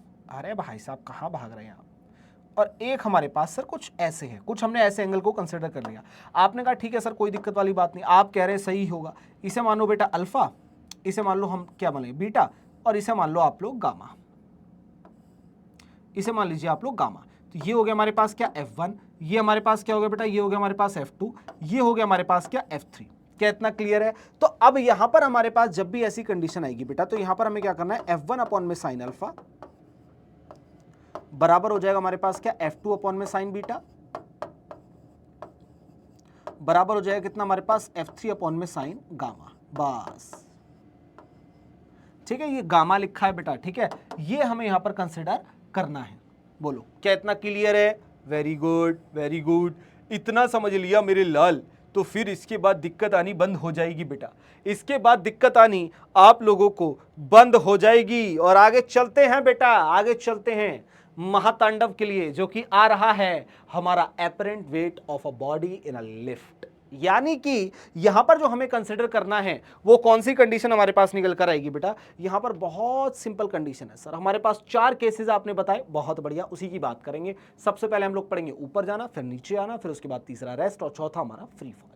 ठीक है, तो 4 केस पढ़ने हैं, चारों को यहीं पे निपटा देंगे, कोई दिक्कत और आपत्ति आप लोगों को नहीं होने देंगे बेटा, चिंता ना कर मेरे लाल। चलिए पहले हम बढ़िया सी लाइन खींच लेते हैं। इतने आप लोग टॉपिक को रिवाइज कीजिए, जितने मास्टर साहब लाइन खींच रहे हैं उतने आप लोगों का टास्क है कि भैया कैसे भी करके रिवाइज कर लीजिए बेटा, कैसे भी करके रिवाइज कर लीजिए। हाँ, revision is the key of success, हमेशा याद रखना इस चीज को। मैंने कहा revision is the key of success. बहुत सारे बच्चों को यह लगता है कि सर कोई बच्चा, कोई व्यक्ति अगर बहुत अच्छे नंबरों को लेकर आ रहा है तो उसके पीछे का रीजन क्या है, एक टॉपर कैसे बनता है सर? उसका बहुत सिंपल सा रीजन है, मल्टीपल टाइम रिवीजन। मैं टोटली आप लोगों की इस बात से एग्री करता हूं कि जब भी आप लोग पढ़ने बैठते होंगे तो आपको लगता होगा भाई यार क्या यार, बार बार सेम चीज, बार बार सेम चीज, पढ़ तो लिया। एक टीचर से पूछना कितने साल का एक्सपीरियंस, कितनी साल बाद, कितने हजारों टाइम उसने रिपीट किया होगा, बोर तो नहीं हुआ ना? अब आप बोले सर आपको तो पैसा मिल रहा है। बेटा एक बात नोटिस कर ले कि जब आप लोग पढ़ेंगे ना तभी आप कुछ आगे जाके कमा पाएंगे। अभी आप लोगों को सिंपल फोकस करना है सक्सेस के लिए, और वो एक ही चीज से मिलेगी, वो क्या है? पढ़ाई, पढ़ाई और सिर्फ पढ़ाई, मतलब रिवीजन। ठीक है, चलिए हम लोग यहां पर बात करते हैं बेटा टॉपिक की। यहां पर हम लोग बात करेंगे केस नंबर 1 की। चलिए एक एक करके बेटा यहां पर हम लोग केस को पढ़ना शुरू करते हैं। मैं मान लेता हूं यहां पर हम लोगों ने इसे कंसिडर किया और ये हमारे पास एक लिफ्ट है। आप ऐसा मान लीजिए ये हमारे पास क्या बेटा, एक लिफ्ट है। हाँ, छुटकी सी लिफ्ट हम लोग यहां पर कंसिडर कर रहे हैं। यहां पर एक व्यक्ति खड़ा हुआ है, ये लीजिए, मस्त एकदम। नीचे की तरफ तो mg लग रहा होगा, ठीक है, और ऊपर की तरफ आपका क्या लग रहा होगा? हमारे पास नॉर्मल रिएक्शन। अच्छा, नॉर्मल रिएक्शन आप लोग भूले तो नहीं है, फ्री बॉडी डायग्राम मैंने बता दिया था आपको, पार्ट 1 में बता दिया था सारा। अब वहां पर क्या होता है, फ्री बॉडी डायग्राम का मतलब क्या है बेटा? जब भी आपका एक, मान लीजिए नीचे फ्लोर है, आपने इस ऑब्जेक्ट को लिया और इसके ऊपर ऐसे रख लिया। मैं वापस बोलता हूं कि आपके पास एक फ्लोर है, आपने इस ऑब्जेक्ट को लिया और इसके ऊपर आपने ऐसे रख लिया, तो इसका मतलब क्या हुआ? इस ऑब्जेक्ट ने नीचे की तरफ फोर्स लगाना शुरू करा। पहली चीज, नीचे जो लगा रहा है इसे हमने क्या बोला? mg। और इसने, इस हाथ ने, यानी कि नीचे जो फ्लोर है, इसने इसके ऊपर फोर्स लगाना शुरू करा जिसे हमने बोला n, और मैं यानी नॉर्मल रिएक्शन। अब मैंने आप लोगों को यह बोला था कि जब तक नॉर्मल रिएक्शन mg के बराबर होगा तब तक आपका ऑब्जेक्ट ना तो ऊपर जा रहा ना ही नीचे जा रहा। जहां पर n ज्यादा हुआ ऊपर जाएगा, जहां पर mg ज्यादा हुआ नीचे जाएगा। बस वही केस याद रखने हैं। तो यहां पर हमारे पास क्या हो रहा है, केस 1 के अंदर मैंने आपसे बोला एट रेस्ट, यहां पर आप लोग लिख लीजिए एट रेस्ट। अब अगर रेस्ट वाली कंडीशन हमारे पास होगी यहां पर जो हम बात कर रहे हैं, तो इसका मतलब क्या हो गया कि n बराबर mg हो जाएगा सर, और कुछ भी नहीं है। n बराबर हमारे पास कितना हो जाएगा मेरे लाल? n बराबर सर हमारे पास mg हो जाएगा, ठीक है। यानी कि हमारे पास जो एसिलेरेशन है वो खत्म हो जाएगा बेटा। एसिलेरेशन यहां पर 0, कुछ भी नहीं है क्योंकि रुका हुआ है बॉडी, तो एसिलेरेशन कितना हो जाएगा? 0। याद रखना इस चीज के लिए, ठीक है। अब हम लोग बात करते हैं मेरे लाल केस नंबर 2 की। अब सोचो अगर मैं आप लोगों से बोल रहा हूं यहां पर केस नंबर 2 के लिए, ये देखिए थोड़ा सा ऐसे समझेंगे और परखेंगे। तो मैंने आप लोगों के लिए कहा कि भाई एक लिफ्ट हमने कंसिडर कर ली, ठीक है, ये लीजिए, ये हम लोगों ने क्या करा, एक लिफ्ट को हमने कंसिडर कर लिया। अब इसके अंदर एक व्यक्ति को बिठाते हैं। अब आपने यहां पर एक व्यक्ति को जब बिठाया, ये लीजिए, ठीक है, नीचे हमारे पास तुरंत क्या लग गया? mg, और ऊपर की तरफ हमारे पास क्या लग गया? Normal reaction. आपको ये चीज समझनी होगी कि जब भी हम लोग बात कर रहे हैं नीचे mg और ऊपर नॉर्मल रिएक्शन लगेगा ही लगेगा, क्योंकि आपका ऑब्जेक्ट है यहां पर, ठीक है। चलिए इसके सिर को पूरा कर देते हैं। अब यहां पर ऑब्जेक्ट ने ऊपर जाना शुरू करा, मतलब एसिलेरेशन कहां लग गया बेटा? ऊपर क्या, ठीक है। अब यहां पर हम लोग लिखेंगे लिफ्ट मूव, ये केस कौन सा है? लिफ्ट मूव अपवर्ड, ठीक है। यहां पर आप लोग लिखिएगा कि जो लिफ्ट है आपके पास वो कहां पर मूव कर रही है? वो मूव कर रही है अपवर्ड डायरेक्शन में। अब जब ये अपवर्ड मूव कर रही है तो इसका मतलब हमें अपने कॉन्सेप्ट से ये चीज समझ में आती है कि mg और n में से जब n ज्यादा हो जाएगा तब लिफ्ट ऊपर जा पाएगी। बहुत सिंपल सी चीज है भाई, अगर mg ज्यादा होगा तो लिफ्ट नीचे जाएगी, लेकिन n ज्यादा है तो ऊपर जा रही है। हमें क्या लगाना है यहां पर? फॉर्मूला, बहुत सिंपल सा। कौन सा सिंपल सा? हमें सिंपल सी एक चीज करनी कि एफ नेट बराबर हमारे पास क्या होता है? एफ नेट बराबर में होता है बेटा ma। ये कलर विजिबल तो है ना? हाँ हाँ विजिबल है, ठीक है। स्टिल चेंज कर लेते थोड़ा सा, ग्रीन ले लेते, कोई नहीं। तो मैंने कहा भाई एफ नेट बराबर हमारे पास क्या हो गया, एम ए हो गया, बहुत सिंपल सी चीज। एफ नेट का मतलब क्या हो गया, नेट फोर्स हो गया। तो नेट फोर्स मतलब N minus M G, it means हमारे पास क्या हो गया, एन माइनस एम जी बराबर में क्या हो गया बेटा, एम ए हो गया। अब ये एम जी उधर चला जाएगा तो हमारे पास एन बराबर क्या आएगा, एम जी प्लस में एम ए, ठीक है। अब यहां से आपके पास n कितना निकल कर आएगा, आपने m कॉमन ले लिया तो ये हो गया हमारे पास कितना, g प्लस में a। क्या हो गया हमारे पास बेटा, g प्लस a। ये हमारे पास यहां पर कंडीशन बनती है। बोलो क्या इतना क्लियर है, हाँ या ना में जवाब दीजिए। ये लीजिए, ये हमारे पास यहां पर सिचुएशन फॉर्म हो जाएगी। यानी कि केस नंबर 1 में कैसा था, 0 पर रेस्ट पर था, अब ये ऊपर जा रहा है। अब तीसरे केस में पढ़ते हैं जब वो नीचे की तरफ आ जाएगा। तीसरे केस में कहाँ आएगा बेटा, नीचे की तरफ आएगा। तो चलिए केस नंबर 3 की बात करते हैं। लिफ्ट के यही केसेस बन सकते हैं, इसके अलावा कुछ भी नहीं। तो यहां पर हम लोग लिखेंगे लिफ्ट मूव डाउनवर्ड। यहां पर हम लोग क्या लिखेंगे बेटा, लिफ्ट मूव डाउनवर्ड, ठीक है। ये लीजिए, अब इसका केस एक बार समझिए। अब तो आपके दिमाग में काफी सारी चीजें खुद से आ जानी चाहिए बेटा। अब तो काफी सारी चीजें आपके दिमाग में खुद से आ जानी चाहिए कि सर क्या कंडीशन फॉर्म होगी, क्या नहीं होगी। सिंपल सी चीज है, बहुत हलवा क्वेश्चन है। क्या करना है बेटा, यहां पर एक लिफ्ट को कंसिडर कर लेते हैं, ठीक है। ये लीजिए, हमने लिफ्ट कंसिडर कर ली, कोई दिक्कत वाली बात नहीं। यहां पर एक व्यक्ति को बिठा देंगे, ठीक है भाई, ये ले गरीब आदमी, अरे बैठ जा भैया, ये ले। यहां पर नीचे आते के साथ ही इसमें क्या लग रहा है बेटा, mg लग रहा है। एक्सीलरेशन हमारा कहां है सर, डाउनवर्ड है। और ऊपर क्या लग रहा है, n है। अब सोचने वाली बात वापस से आ गई, जो कि ज्यादा सोच विचार वाली है नहीं। बेसिकली हमें पता है कि लिफ्ट नीचे जा रही है, मतलब mg बड़ा होगा, किससे बड़ा होगा सर, n से बड़ा होगा। तो यहां पर कंडीशन क्या बनेगी बेटा, यहां पर आपके पास वापस से आप लोग आ जाइए सिनेरियो में। आप लोग बोलेंगे सर एफ नेट हमारे पास कितना होता है, एफ नेट हमारे पास कितना होता है सर, ये एफ नेट होता है भैया एम ए। एफ नेट बराबर होता है सर मास इनटू में एक्सीलरेशन। सिंपल सी चीज है। मैंने कहा बिल्कुल सर। तो अब अगर ऑब्जेक्ट नीचे जा रहा है देन इट मींस कि mg माइनस एन होगा। तो आप लोग यहां पर कंसिडर कीजिए, ये हो जाएगा mg माइनस में n हो गया सर, ये हो गया हमारा बराबर में ma। मैंने कहा परफेक्ट है। देन इट मींस कि n हमारे पास कितना हो जाएगा सर, mg माइनस में na हो जाएगा, सॉरी ma हो जाएगा, ठीक है। तो n आपके पास कितना हो जाएगा, आपने m को कॉमन लिया, ये हो जाएगा हमारे पास g माइनस में a। ये लीजिए, ये हमारे पास निकल कर आ गया नॉर्मल रिएक्शन। सोचो नॉर्मल रिएक्शन तब जब लिफ्ट ऊपर जा रही, तो मैंने क्या कहा था, वेट बढ़ जाता है। तो देख लो आपके पास G प्लस से निकल कर आ रहा है, खुद देख लो आप लोग। मैंने कहा था जब आप डाउनवर्ड कंडीशन के अंदर जाएंगे, नीचे की तरफ आप लोग जाएंगे, तो ऐसी कंडीशन में माइनस होती है चीजें, ठीक है। क्यों होती है, क्योंकि आपका वेट अब रिड्यूस होना शुरू हो जाएगा। मैं ये नहीं कह रहा, सच में आपको फील होगा, और वो कुछ एक टाइम के लिए, जब तक आप लिफ्ट से नीचे आ रहे हैं तब तक के लिए वो रिड्यूस हो जाएगा। सिंपल सी चीज। अब हम लोग बात करते हैं हमारे चौथे केस के लिए, जिसे हम लोग बोलेंगे क्या, जो कि हमारा फ्री फॉल है। केस नंबर 4 हमारे पास क्या होता है बेटा, केस नंबर 4 की अगर हम लोग बात करें, ये देखिए, तो ये हमारे पास कंडीशन होती है जिसे हम बोलते हैं फ्री फॉल। ये लीजिए, ये हमारे पास क्या होता है बेटा, फ्री फॉल होता है। अब फ्री फॉल की जो कंडीशन हमारे पास होती है उसे हम लोग क्या बोलते हैं, जब आपका दोस्त बैठा हो, ये देखिए ऊपर की तरफ, और वो केबल को ही कट कर दे, यानी n कितना हो जाएगा, 0, कुछ है ही नहीं, ग्रेविटी से नीचे की तरफ भागे जा रहा, तो ऐसी कंडीशन में जो नॉर्मल रिएक्शन है वो हो जाता है 0। नॉर्मल रिएक्शन आपका तब तक नहीं होगा, मैं वापस बोलता हूं, नॉर्मल रिएक्शन आपका तब तक नहीं फॉर्म होता जब तक वो किसी के साथ कांटेक्ट में ना हो। भाई एक बात बताओ, ये मार्कर है, मैंने अभी इसे पकड़ रखा है, नॉर्मल रिएक्शन इसके अपोजिट है, सिंपल सी परपेंडिकुलर ऑफ द सरफेस है। लेकिन अगर मैंने इसे छोड़ दिया तो जितने टाइम के लिए ये फ्री फॉल की कंडीशन में, इसमें नॉर्मल नहीं लग रहा, क्योंकि अब बॉडी किसी के साथ कनेक्टेड ही नहीं है। नॉर्मल रिएक्शन कोई अलग चीज थोड़ी है, नॉर्मल रिएक्शन तो सिर्फ नीचे सरफेस से लगने वाला फोर्स है ऊपर की तरफ। सिंपल सी चीज है ना। ये देखो मेरा हाथ और ये ऑब्जेक्ट, अगर मैं अपने हाथ को हटा लूं तो इसके ऊपर नॉर्मल रिएक्शन लगाने वाला ऑब्जेक्ट खत्म, जब वही खत्म हो गया तो नॉर्मल रिएक्शन लगेगा नहीं। अब फ्री फॉल कंडीशन के अंदर आपको कुछ भी नहीं करना बेटा, यहां पर आपको ये बनाना है, ठीक है। चलिए ये लीजिए, इसके अंदर आपको एक व्यक्ति को बना देना है, ये लो, ठीक है। अब आपने कहा यहां से हमने क्या करा, इसे कट कर दिया, इट मींस कि हमारे पास नॉर्मल रिएक्शन क्या हो गई, 0 हो गई। तो याद रखना बेटा कि जब भी आपसे नॉर्मल रिएक्शन की बात होती है वो 0 होगी। कैसे केस के अंदर, फ्री फॉल। ये मैंने कट लगाया, स्टार नहीं बनाया बेटा, कट लगाया मैंने। कट लगाने का मतलब क्या है, उसे काट दिया गया है। ये देख लो आप लोग, इसे पढ़ लीजिए अच्छे से एक बार इसे निहार लीजिए, फिर हम लोग बात करते हैं आगे की, ठीक है बेटा। ये आई थिंक आप लोगों को चीजें समझ में आ गई होंगी। थोड़ा पानी वानी पी लिया जाए, इतने आप लोग इस पर निगाह मारिए, फिर हम बात करेंगे आगे की। बहुत सिंपल केस है भाई,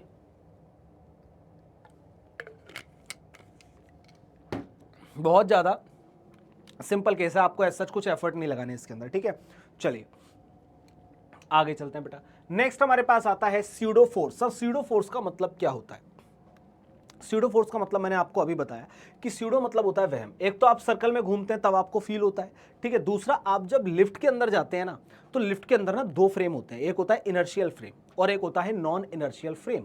अगर कोई व्यक्ति लिफ्ट में है और उसके साथ में कोई दूसरा व्यक्ति खड़ा हुआ है, तो वो जो दूसरा व्यक्ति उसके साथ ही जो खड़ा हुआ है वो बोलेगा सामने वाले को इनर्शियल फ्रेम में मैं हूं, मतलब तेरे साथ हूं तो इनर्शियल फ्रेम में हूं।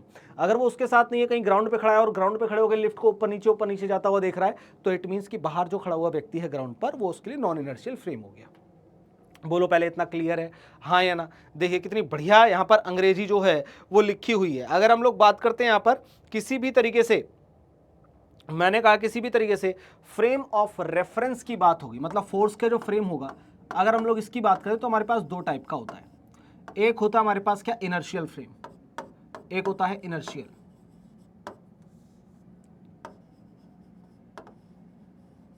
ये लीजिए, एक होता है हमारे पास क्या, इनर्शियल, और एक होता है हमारे पास क्या, नॉन इनर्शियल। एक इनर्शियल होता है बेटा और एक होता है हमारे पास क्या, नॉन इनर्शियल। पहले इसे चीज को आप लोग समझिए आराम से। ये देखिए आप लोगों को वहां पर दिया हुआ है, सारी चीजें आप लोगों को यहाँ पर गिवन होती हैं। इनर्शियल का मतलब क्या हो गया भाई, उसके साथ ही है, वो उसके साथ ही खड़ा हुआ है कोई व्यक्ति, तो कोई दिक्कत ही नहीं। यहाँ पर ए हमारे पास यानी एसिलेरेशन बराबर में कितना हो जाएगा, 0, और ऐसी कंडीशन हमारे पास एसिलेरेशन इज नॉट इक्वल टू 0। क्या इतना क्लियर है? पहले बताओ ये क्यों नहीं हुआ सर? भाई बाहर खड़े हैं आप, समझ रहे हैं, बाहर खड़े हैं आप, देख पा रहे हैं उसे एसिलेरेट होते हुए उसे आप देख पा रहे हैं। लेकिन अगर आप लिफ्ट के अंदर ही चढ़ गए तो वो भी एसिलेट कर रहा है, आप भी एसिलेट कर रहे हैं, बिल्कुल सेम, तो क्या हो जाएगा, 0 हो जाएगा। इसीलिए अब आप लोग एक बार देखिए, क्या आप लोगों को इतनी चीजें समझ में आ रही हैं क्या मेरे लाल? पहले बता, इतनी चीजें समझ में आ रही हैं?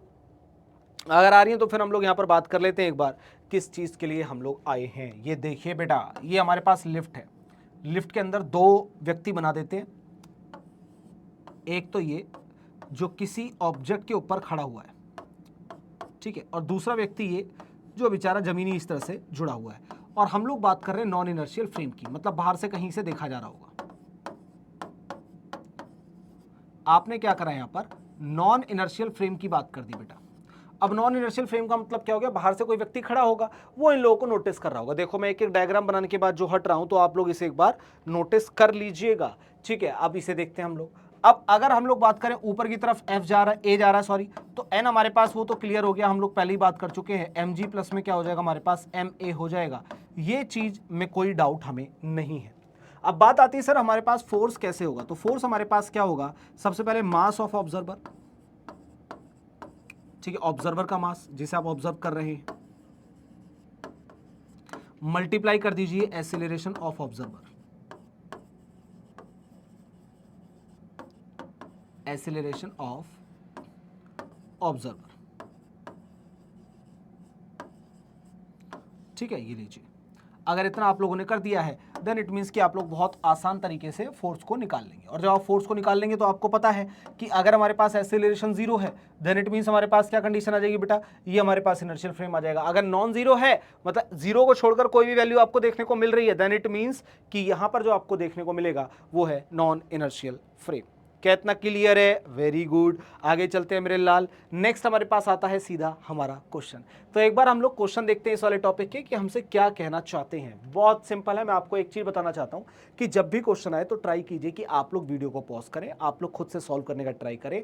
जब आप उसे खुद से सॉल्व कर लेंगे, देन उसके बाद मैं आप लोगों को आगे की कंडीशन पर लेकर के चलूंगा। क्या इतना क्लियर है? चलिए, अब जैसे हमारे पास आया as shown in the figure, tension in the horizontal cord is 30 newton. अब इसने बोला है कि हॉरिजॉन्टल कॉर्ड में जो हमारे पास टेंशन है, ठीक है, जो हमारे पास टेंशन है वो कितना है, 30 न्यूटन है, ये हमारे पास गिवन है।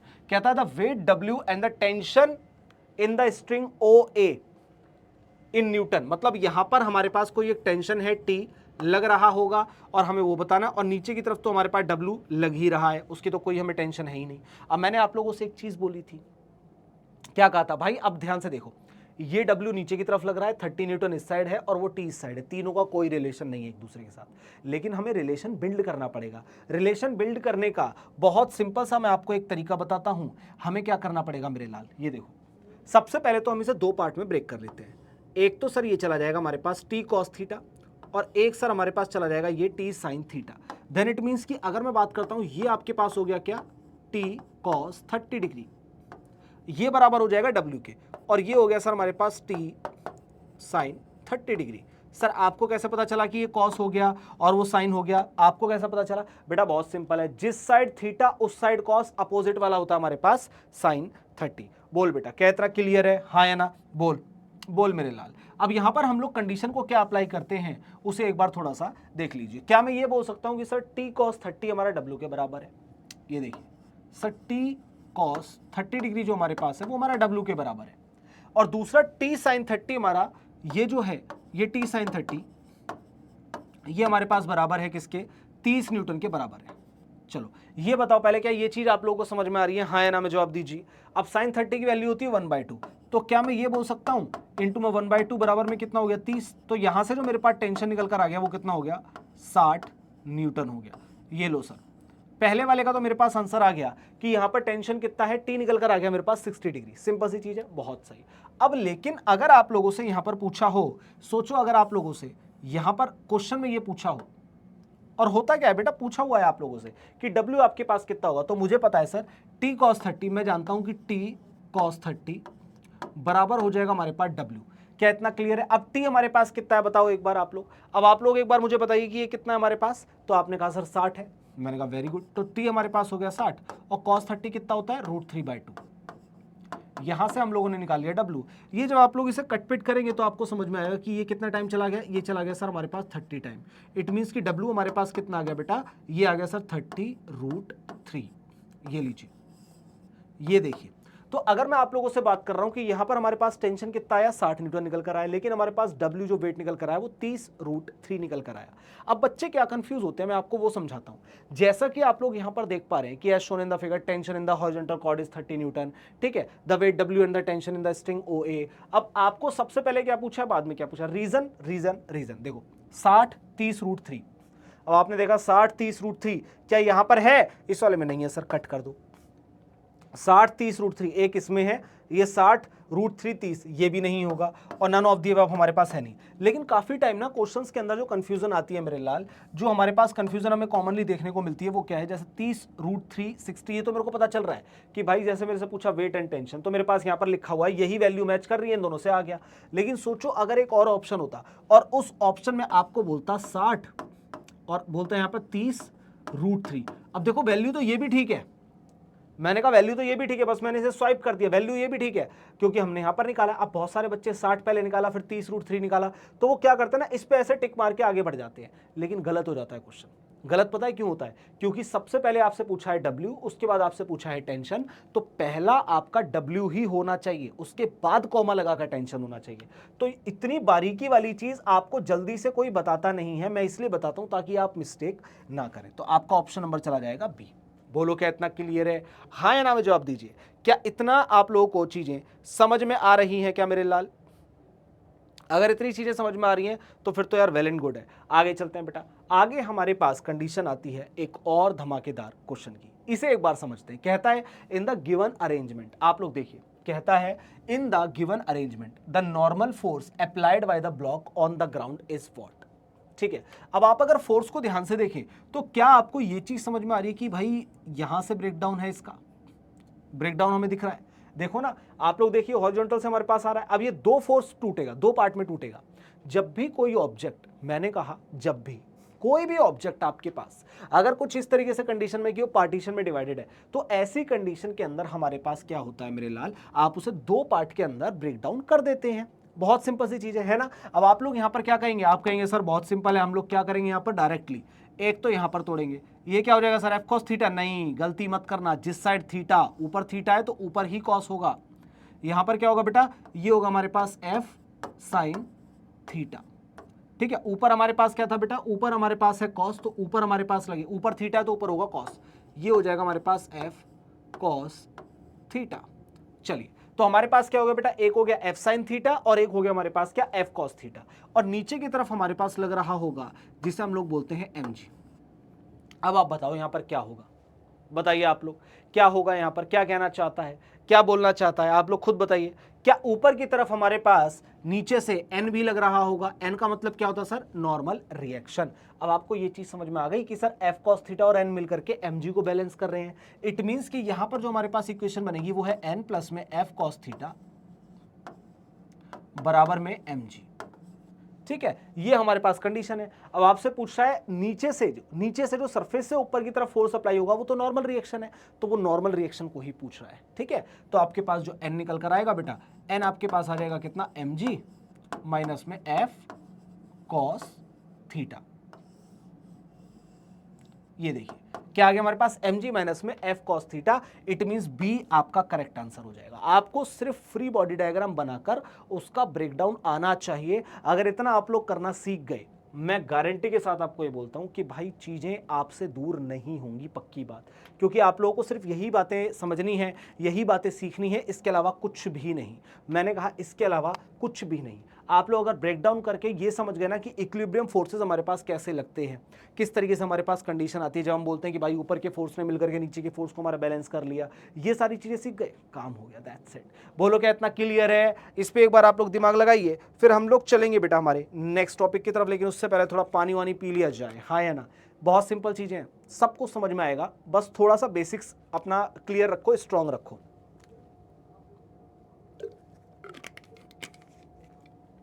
क्योंकि अगर बेसिक स्ट्रांग है ना तो मैं गारंटी के साथ बोलता हूं चीजें तो क्लियर होंगी, चीजें क्लियर होंगी बेटा। आगे चलते हैं मेरे लाल। नेक्स्ट हमारे पास आता है भाई स्प्रिंग का केसेस, और उससे भी ज्यादा इंपॉर्टेंट आता है connected body motion. Connected body motion के अंदर बच्चा कंफ्यूज हो जाता है कि सर कैसे हमें यहां पर बताना है और क्या हमारे पास यहां पर कंडीशन रहने वाली है। तो स्प्रिंग केसेस से हम लोग स्टार्ट करेंगे। अब स्प्रिंग के दो केसेस बन सकते हैं। एक होगा जब आप सारे के सारे स्प्रिंग्स को क्या करें? पैरेलली अरेंज कर दें, तो उसके अंदर जो हमारे पास स्प्रिंग का कांस्टेंट होता है, तो वो जो इफेक्टिव कांस्टेंट आएगा वो क्या होगा? पहली कंडीशन। दूसरी कंडीशन ये हो सकती है कि जितना भी आपने स्प्रिंग लिया उसे आप उठा करके लगातार कनेक्ट कर दें। क्या करना बेटा? उसे उठा करके आप लोग लगातार कनेक्ट कर दें। सिंपल सी चीज मैंने बोली आपको, ठीक है? लगातार मतलब सीरीज में कनेक्ट करना है, ठीक है मेरा? ठीक है मेरे लाल, ये हमें यहां पर कंडीशन देखनी है। तो एक तो हो गया सीरीज वाली कंडीशन, एक हो गया पैरेलल वाली कंडीशन, और दोनों के अंदर ही हमें कांस्टेंट का इफेक्टिव हमें निकालना है। यानी इफेक्टिव कांस्टेंट हमारे पास क्या आएगा वो हमें यहां पर आइडेंटिफाई करना है। उसके बाद आते हैं connected body motion. Connected body motion का मतलब होता है सर जब दो ऑब्जेक्ट को आप एक दूसरे के साथ कनेक्ट करते हैं तो उनके बीच में फोर्स क्या लगता है? सर जब आप दो ऑब्जेक्ट को रोप के साथ कनेक्ट करते हैं तब उनके बीच में टेंशन कैसे लगता है? क्या हमारे पास कंडीशन कुछ रहने वाली है? वो सारी चीजें हम लोग यहां पर डिस्कस करेंगे बेटा डिटेल में। बोलो इतना क्लियर है? Very good. सबसे पहले हमारे पास आता है जब आप स्प्रिंग को पैरेलली कनेक्ट कर दें। अब स्प्रिंग को पैरेलली किस तरीके से कनेक्ट किया जा सकता है बताइए? मान लेते हैं कि आपने ऐसे लिया, ठीक है, और ऊपर से आपने यहां पर ये कंडीशन कुछ बना दी, ये लीजिए। दूसरा आपने ऐसे लिया, ये लीजिए। दूसरा आपने केस ऐसे लिया, ये आपके पास आ गया। और तीसरा आपके पास यहां पर ये हमें देखने को मिल गया। पहले बताओ क्या इतना समझ में आ रहा है? हाँ या ना? बोल मेरे लाल, क्या इतना क्लियर? अब अगर मैं आप लोगों को बोल दूं कि भाई ये जो हमारे पास है इसका जो कांस्टेंट है K1, इसका K2 और इसका K3, तो यानी कि हमारे पास कुछ एक मिक्सचर टाइप में निकल करके आएगा जिसे हम लोग यहां पर क्या बोलेंगे? हम बोलेंगे K इफेक्टिव। तो यहां पर हमारे पास जो बेटा K इफेक्टिव हो जाएगा जिसकी हम लोग बात करते हैं वो क्या हो जाएगा बताओ? K1 प्लस में क्या हो जाएगा हमारे पास? K2 और प्लस में क्या हो जाएगा हमारे पास? K3। ठीक है, ये हमारे पास कंडीशन यहां पर हमें देखने को मिलेगी।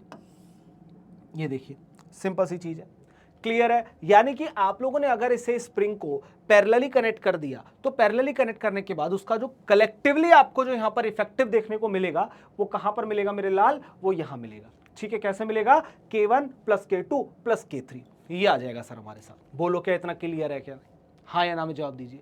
बस ये चीज आप लोगों को यहां पर समझनी है, क्योंकि अगर इतना आप लोग समझ गए देन इट मींस कि आपको सारी चीजें यहां पर क्रिस्टल क्लियर पता चल जाएगी। दूसरी कंडीशन आती है बेटा जब आप इसे सीरीज में लगा दें। इट मींस कि आपने क्या करा? आपने K1 लिया, फिर उसके बाद आप लोगों ने क्या करा बेटा? यहां पर आपने K2 लिया, फिर उसके बाद आपने क्या करा सर? यहां पर आपने K3 लिया। ये आपने तीन यहां पर लगा दिए। ठीक है, ये लीजिए, ये आपने लगाया यहां पर क्या? K1, और ये यहां पर आपने क्या लगाया? K2, जिसकी हम लोग बात कर रहे थे। ठीक है, और ये आपने यहां पर क्या लगाया बेटा? ये आपने यहां पर लगाया K3। क्या इतना क्लियर? अब अगर मैं आप लोगों से यहां पर बोलता हूं कि सर हमारे पास के इफेक्टिव कितना निकल कर आएगा, तो आप बोलेंगे के इफेक्टिव ये हो जाएगा हमारे पास कितना, 1/K1 प्लस कर लीजिए आप लोग 1/K2 प्लस कर लीजिए आप लोग 1/K3। अगर सीरीज में है तो ये वाली कंडीशन आती है, और अगर पैरेलल में है तो इससे पहले जो आप लोगों को मैंने लिखवाया था वो वाली कंडीशन हमें देखने को मिलती है। क्या इतना क्लियर है मेरे लाल? ये चीजें हमें यहां पर समझनी है, क्योंकि अगर स्प्रिंग के ये वाले केसेस को आप समझ गए तो आपकी सारी दुख दर्द पीड़ा परेशानी सब कुछ दूर हो जाएगा मेरे लाल। यहां तक का केस आपको आना ही चाहिए बेटा। क्लियर है? Very good very good. आगे चलते हैं मेरे लाल, आगे चलते हैं। नेक्स्ट हमारे पास जो कंडीशन अब हमें पढ़नी होगी जिसकी हम लोग बात कर रहे थे वो है हमारे पास फ्री बॉडी डायाग्राम का एक छोटू सा पार्ट जिसे हम बोलते हैं कनेक्टेड बॉडी मोशन। आपने सर फ्री बॉडी डायग्राम का नाम क्यों लिया? यहां तो नहीं लिखा हुआ बेटा, इसलिए लिया क्योंकि वो यहां पर यूज होने वाला है, तभी आपको पहले पढ़ा दिया था। अब देखो यहां पर अलग अलग टाइप के केसेस बन सकते हैं। हम लोग बात करते हैं केस नंबर 1 की। केस नंबर 1 के हम लोग कुछ एग्जांपल्स को देखेंगे और फिर हम उसके साथ आगे की तरफ को चलेंगे। क्या इतना क्लियर है? ये हमारे पास कंडीशन यहां पर रहने वाली है। अब अगर मैं आप लोगों से बात करता हूं बेटा किस चीज के लिए, केस नंबर 1, मान लेते हैं कि केस 1 में हमारे पास जो कंडीशन निकल कर आएगी वो क्या है, एग्जाम्पल लेते हैं डायरेक्ट, ठीक है। ये हमारे पास आ गया, ये लीजिए। अब इसके ऊपर हम लोगों ने क्या करा बेटा, यहां पर एक हमने ऑब्जेक्ट को कंसिडर कर लिया, ये लीजिए, एक ऑब्जेक्ट हमने यहां पर कंसिडर कर लिया मेरे लाल, ठीक है। फिर यहां पर हमने क्या करा, दूसरे ऑब्जेक्ट को, पहले 2 बॉडी का मोशन ले लेते हैं, फिर उसके बाद 3 का समझ लेंगे। ये हमारे पास हो गया m1, ये हमारे पास हो गया m2, और याद रखना m1 जो आपके पास है बेटा वो कितना हमारे पास 2 kg, ठीक है, और m2 आपके पास कितना बेटा 3 kg। एक एक केस हम लोग करके देखेंगे, पहले पहला केस देख रहे हैं हम लोग, ठीक है। ये लीजिए, ये हमारे पास यहाँ पर हमें कंडीशन पता होनी चाहिए, और मान लेते हैं कि यहाँ पर हमारे पास एक कुछ फोर्स लग रहा है, और वो कितना लग रहा है हमारे पास 50 न्यूटन, ठीक है। और सरफेस कैसा है हमारे पास, फ्रिक्शनलेस सरफेस। आपको क्या करना है यहाँ पर बेटा, फ्रिक्शनलेस सरफेस। अब अगर फ्रिक्शनलेस है तो इट मींस कि आपको फ्रिक्शन का यूज यहां पर नहीं करना है, क्योंकि जब मैं फ्रिक्शन पढ़ा दूंगा तब हम लोग फ्रिक्शन की बात करेंगे। क्लियर बेटा? ये लीजिए, अब आपको यहां पर क्या बताना है कि फोर्स इसके बीच में क्या होगा, कि F1 बराबर क्या होगा, यानी force F1 between M1 and M2 will be what. ये हमें यहां पर कंसिडर करके बताना है। बोल मेरे लाल, क्या इतना तेरे को समझ में आ रहा है क्या? अगर इतनी चीज क्लियर है देन इट मींस कि सब कुछ क्लियर हो जाएगा, पक्की बात है। अब देखो ऐसे क्वेश्चन फंसते हैं, नो डाउट, इस टाइप के क्वेश्चन ना आपको देखने को मिलेंगे, इस टाइप के क्वेश्चन फंसते हैं। जब भी आपको इस टाइप के क्वेश्चन देखने को मिले तो आपको करना क्या है, सॉल्यूशन करने के लिए दोनों बॉक्सेस को अलग अलग रख लेना है।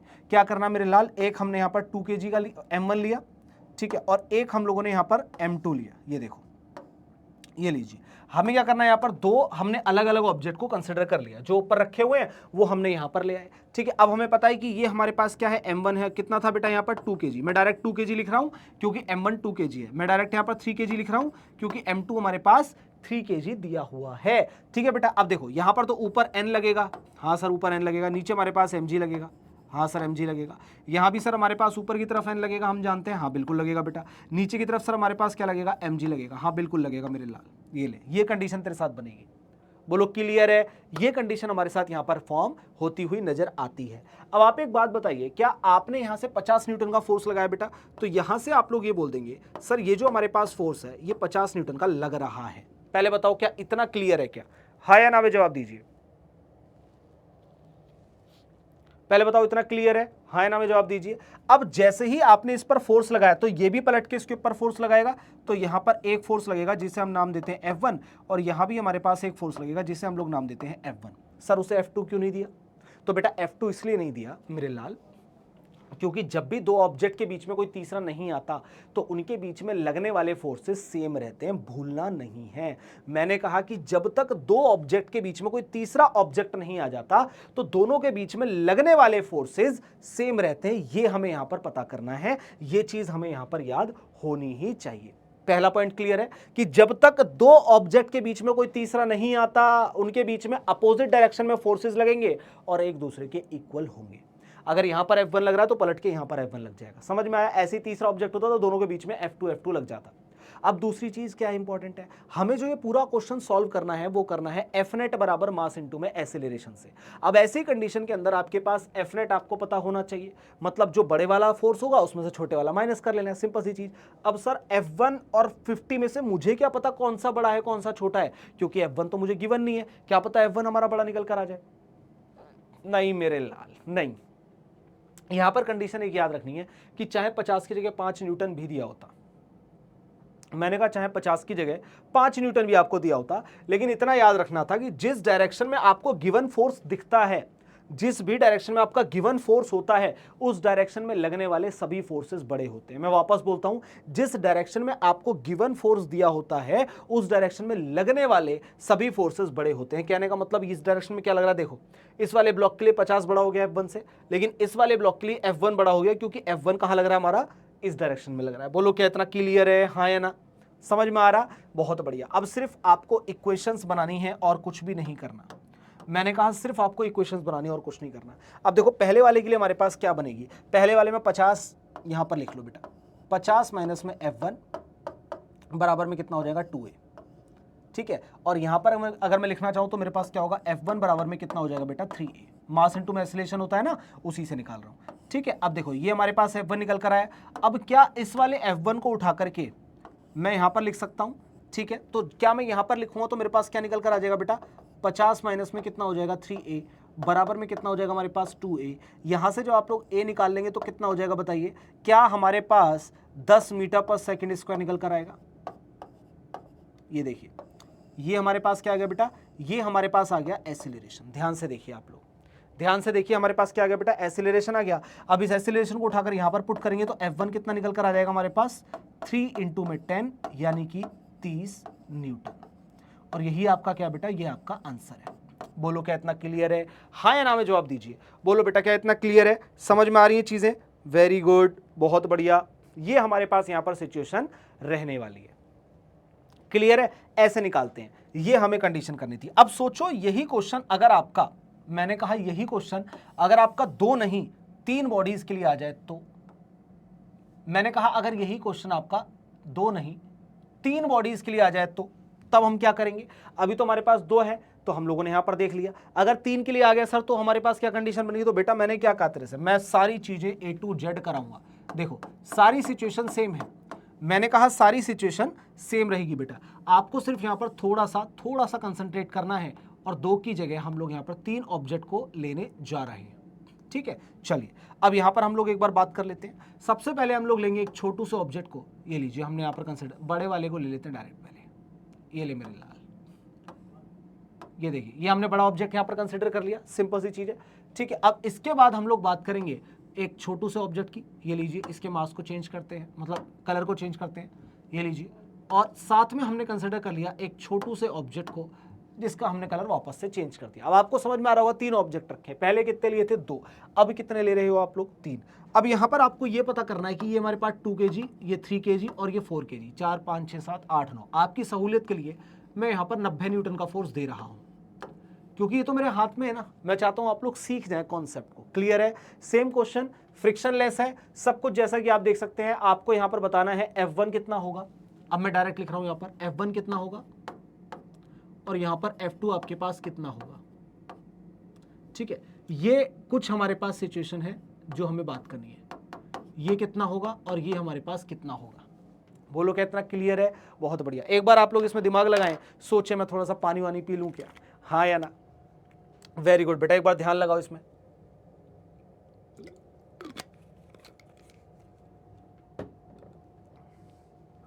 चलिए अब आप लोग यहां पर ध्यान से ये देखिए कि जब आपके पास ऐसी कंडीशन आ जाएगी तो आपको सिर्फ एक ही स्टेप को फॉलो करना है, और वो कौन सा है बेटा, वो यहां पर ये कि सर तीनों ऑब्जेक्ट को अलग अलग रख दिया जाए।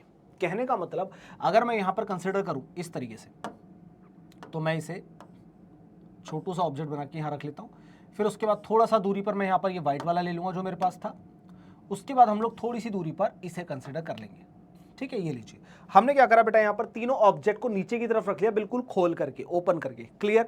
अब इसमें देखते हैं नेट फोर्स हमारे पास कितना लग रहा है। ये 2 हो गया, ये 3 हो गया, ये हो गया सर हमारे पास 4, और यहाँ पर हमारे पास कुछ एक फोर्स था जो कि दिया हुआ था कितना 90 न्यूटन का। मैंने आपसे कहा था कि जो भी गिवन फोर्सेस होगा जो भी आपका गिवन फोर्सेस होगा वो ऑलवेज बड़ा होगा और गिवन फोर्स की डायरेक्शन में लगने वाले सभी फोर्सेस बड़े होंगे। बिल्कुल सिंपल। तो आपको ये पता है कि यहां पर गया तो एक फोर्स इसके ऊपर लगेगा जिसे आपने नाम दिया क्या, F1। तो इस पे भी अपोजिट में एक फोर्स लगा दो आप लोग F1। अब यहां भी दो सरफेस है तो यहां पे लगा दो F2। यहां भी आप लोग एक फोर्स लगा दीजिए, कितना हमारे पास, F2। अब इसी तरीके से अगर और भी लेयर आ गई तो भी आप लोग यहां पर कंसिडर उसे कर सकते हैं। ठीक है, अब आपके लिए इजी हो जाएगा। अब देखो क्या करना है बेटा, यहां पर सिंपल सिंपल इक्वेशन बनानी है। कौन सा बड़ा होगा, 90 या F1? तो सर 90 बड़ा होगा, तो 90 माइनस में F1 बराबर में क्या हो गया हमारे पास, देखो 90 माइनस में F1 बराबर हो गया हमारे पास कितना, 2a। बोलो इतना क्लियर है, वेरी गुड। आगे आ जाओ, F1 बड़ा होगा या F2? तो सर F1 बड़ा होगा क्योंकि वो 90 वाले की डायरेक्शन में लग रहा है। जैसे 90 न्यूटन लग रहा है कहां पर, राइटवर्ड, ऐसे ही हमारा ये भी लग रहा है, तो हमारे पास ये बड़ा हो जाएगा। देन इट मींस कि हमारे पास F1 माइनस में हो जाएगा F2 बराबर में हो जाएगा हमारे पास कितना, मास इंटू में एक्सीलरेशन, मास कितना है 3। दैट्स इट, सिंपल सी चीज। अब यहां पर आ जाइए, यहां पर हमारे पास कंडीशन होगी सर एक ही फोर्स लग रहा है तो कितना हो जाएगा बेटा, 4a हो जाएगा। बोलो क्या इतना क्लियर है, वेरी गुड मेरे लाल। अब यहां पर देखो, अगर मैं इस F2 को उठा करके यहां पर रख दूं तो मेरे पास F1 निकल कर आ जाएगा। F1 माइनस में कितना हो जाएगा, ये देखिए F1 माइनस में 4a बराबर में कितना हो गया बेटा, 3a। कितना हो गया बराबर में 3a। अब ये उधर चला जाएगा तो कितना हो गया, F1 हो गया 4 5 6 7, ये हो गया सर हमारे पास 7a। ये लीजिए। अब मैं क्या करूंगा, देखो मेरे पास F2 आ गया, मुझे सिर्फ एक्सेलरेशन निकालना है। F2 आ गया, मेरे पास F1 आ गया। अब इस F1 को उठा करके अगर मैं यहां पर ले आऊं तो मेरे पास क्या आ जाएगा, a निकल कर आ जाएगा। देखिए 90 माइनस में कितना हो जाएगा बेटा, 7a बराबर कर लीजिए आप लोग, कितना हो जाएगा 2a। 90 बराबर में हमारे पास कितना हो जाएगा बेटा, 9a। a बराबर में हमारे पास कितना हो जाएगा बताओ, 10 मीटर पर सेकेंड स्क्वायर। अब मैंने यहाँ पर अपनी सहूलियत के लिए लिया था ताकि आप लोगों को इजी तरीके से समझा सकूं, कॉम्प्लिकेटेड ना हो। अदरवाइज अगर यहाँ पर कुछ और भी वैल्यू होती तो शायद पॉइंट में आ जाता, क्या ही फर्क पड़ रहा है, समझ में तो आ गया ना, सिंपल है। ठीक है, अब दूसरी कंडीशन क्या है, अब इस a को आप हर जगह पुट कर दीजिए, आपका आंसर आ जाएगा। एग्जाम्पल के तौर पर अब F1 कितना आएगा बेटा, F1 आएगा हमारे पास, F1 हमारे पास कितना आएगा, 7 मल्टीप्लाई बाय 10, यानी कि ये हमारे पास निकल कर आएगा बेटा, ये कितना हो जाएगा, 70 न्यूटन। कितना हो जाएगा, 70 न्यूटन। ये लीजिए, पहला आंसर आपका आ चुका है, कलर विजिबल है, वेरी गुड। और दूसरा हमारे पास क्या हो जाएगा बेटा, F2 हो जाएगा। F2 हमारे पास कितना हो जाएगा फाइनली बताइए, 4 इंटू में 10, ये हो जाएगा हमारे पास कितना, 40। ये देख मेरे लाल, कितना हो गया मेरे लाल, ये हो गया सर हमारे पास 40 न्यूटन। पहले बताओ क्या इतना समझ में आ रहा है, पहले आराम से आप लोग देख लीजिए कि क्या आप लोगों को इतनी सी चीज समझ में आ रही है क्या बेटा, क्योंकि अगर ये चीजें क्लियर है तो फिर तो सब कुछ आपको क्लियर हो ही जाएगा, कोई दिक्कत और आपत्ति आपको नहीं होने वाली बेटा, कोई दिक्कत और आपत्ति आपको नहीं होने वाली। ठीक है, अब सोचो अगर मैं आप लोगों से ये बोलूं कि आपको इतनी मेहनत करने की जरूरत नहीं है, आप बोलेंगे सर आपने यहाँ पर एन और एम जी नहीं बनाया। अरे इसलिए नहीं बनाया, वो एक दूसरे के साथ कैंसिल आउट होते तो नहीं भी दिखाएंगे तो दिक्कत नहीं है हमारी कोई, है ना, सिंपल सी चीज है। अब नेक्स्ट हमारे पास कंडीशन ये आती है कि सर अगर मैं चाहूं तो मैं फ्रिक्शनलेस सरफेस मैंने बोला है, सिंपल सी चीज है। अब अगर मैंने फ्रिक्शनलेस सरफेस बोला है, इट मींस कि सारी की सारी बॉडी एक साथ में कंसीडर कर सकता हूं। F इक्वल टू ma लगाऊंगा, वहां से भी निकल कर आ जाएगा। देखो अगर मैं, पता है कैसे, एक्सीलरेशन डायरेक्ट भी निकल कर आ सकता है, कैसे आएगा वो बताता हूं कि F हमारे पास क्या हो जाएगा बताओ, मास इंटू में एक्सीलरेशन होता है। फोर्स कितना लग रहा है सर, 90 न्यूटन। मास कितना हो गया, सबको प्लस करो 9 हो जाएगा, मल्टीप्लाई कर लीजिए आप लोग a, और a हमारे पास कितना आ गया, 10 आ गया। तो इतना तामझाम करने की भी जरूरत नहीं है, आपके पास डायरेक्ट आ जाएगा।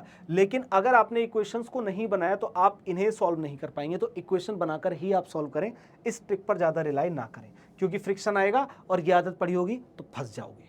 समझ में आ रहा है, वेरी गुड। चलिए बच्चों, अगर आप लोग यहां तक आ गए तो फिर हम लोग बात करते हैं अब आगे की, सिंपल सी चीज है।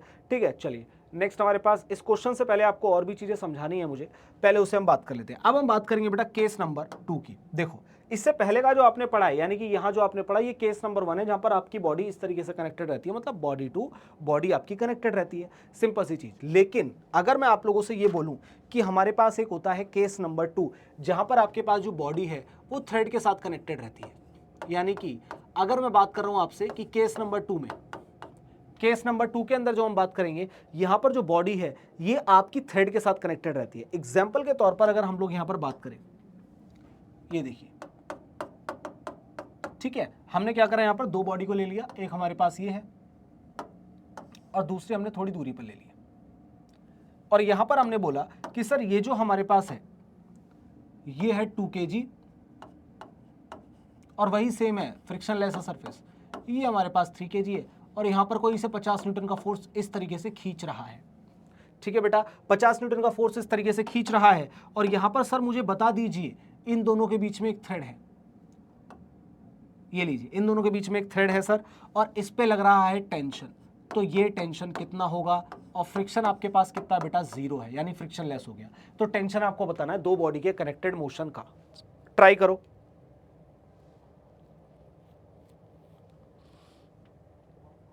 ठीक है, समझ में आया, सिंपल सी चीज है, बहुत बढ़िया।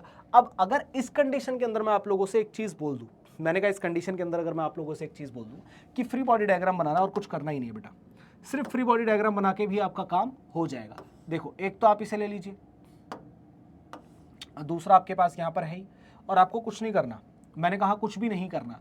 टेंशन यहाँ पर कितना बेटा, ये है 50 न्यूटन, समझो बात को, ये कितना बेटा, ये है सर हमारे पास 50 न्यूटन, कितना है 3, कितना है 2, बताओ समझ में आ रहा है, हाँ या ना में जवाब दो, हाँ या ना। एक हमारे पास कितना है बेटा, एक हमारे पास 3 kg, एक हमारे पास 2 kg का है। अब टेंशन इसके अपोजिट में लगेगा और वही जब बीच में कोई सरफेस है नहीं तो दोनों एक दूसरे के अपोजिट लगेंगे। अब ये गिवन फोर्स है, गिवन फोर्स ऑलवेज बड़ा होगा और गिवन फोर्स की डायरेक्शन में लगने वाले सभी फोर्सेस बड़े होंगे, सिंपल सी चीज है। तो आपको यहाँ पर इक्वेशन क्या बनेगी बेटा, यहाँ पर आपके पास इक्वेशन बनेगी 50 माइनस में t बराबर में 3a, ठीक है, और ये क्या बन जाएगा हमारे पास, t बराबर में कितना हो जाएगा 2a। अब आपने जब इसे 2a बना लिया तो क्या मैं इस वाले t को उठा करके यहाँ पर पुट कर सकता हूँ, तो ये मेरे पास कितना बन जाएगा बताओ, 50 माइनस में कितना हो जाएगा 2a बराबर में कर लीजिए आप लोग कितना हो जाएगा 3a, तो यहाँ से आपके पास 50 बराबर में कितना हो जाएगा 5a, a बराबर में आपके पास कितना हो जाएगा 10 मीटर पर सेकेंड स्क्वायर, ये लीजिए 10 मीटर पर सेकेंड स्क्वायर, ये लो देख लो एक बार आप लोग, समझ में आ जाएगा आप लोगों को तो मुझे बता दीजिए, ठीक है, वेरी गुड। आराम से मस्त पढ़ते रहो, कोई दिक्कत आपत्ति नहीं, कोई परेशानी नहीं, कोई दुख दर्द पीड़ा नहीं, शांति से हमें चीज़ों को सीखना है, समझना है, परखना है, क्योंकि एक बार अगर आप और हम इसे सीख गए तो फिर दिक्कत दोबारा नहीं आएगी मेरे लाल। चलिए बेटा बात करते हैं आगे की।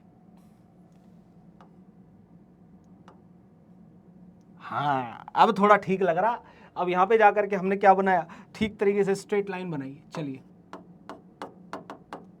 ये देख मेरे लाल, अब सोचो अगर मैं आपको इसकी जगह पर मैंने कहा कि कोई 3 ऑब्जेक्ट ले लूं, तो कोई 3 ऑब्जेक्ट में कंसीडर कर लूं तो मेरा क्या होगा, यहाँ पर कुछ नहीं होगा सर, सिंपल 3 क्या आप 50 भी करोगे तो कर देंगे, कोई दिक्कत वाली बात नहीं। मान लो एक हमने ये लिया, दूसरा हमने यहाँ पर कंसीडर इस तरीके से कर लिया। अब मैंने आपसे कहा कि भाई यहाँ पर जो फोर्स है हमारे पास वो कितना लग रहा है, ऐसा मान लो ये 3 kg है, कलर चेंज करते हैं थोड़ा एस्थेटिक लगेगा मेरे लाल, ये 3 kg है, ये 4 kg है और ये 2 kg है, वापस से कितना हो गया 4 5 6 7 8 9 90 न्यूटन का फोर्स लगा लेते हैं। देखो क्वेश्चन में तो कुछ भी गिवन होगा, लेकिन मैं चाहता हूं कि आपको चीजें समझा दूं एक बार, ठीक है। ये हमने यहाँ पर कंसिडर कर लिया, ये T1 और ये T2, ये T1 ले लो और ये T2 ले लो, ठीक है। आपने यहाँ पर बोला सर फ्रिक्शन बराबर हमारे पास 0 है, तो T1 एंड T2 आपके पास यहाँ पर क्या रहेंगे, सिंपल सी चीज ये आपको बतानी है। तो जब भी आपके पास इस टाइप का क्वेश्चन आ जाए आप जानते हैं आपको क्या करना है, कुछ नहीं करना बेटा, सिर्फ फ्री बॉडी डायग्राम को ही कंसिडर करना है और कुछ नहीं। फ्री बॉडी डायग्राम ही आपके यहाँ पे नैया पार लगाने वाला है बेटा, ध्यान रखना इस चीज के लिए। तो आपने कहा सर ये हो गया हमारे पास 3 kg का, ये हो गया सर 4 kg का, ये हो गया सर 2 kg का, मैंने कहा परफेक्ट है। यहाँ पर सर हमारे पास फोर्स लग रहा है कितना, 90 न्यूटन का, कितना लग रहा है मेरे लाल, 90 न्यूटन का।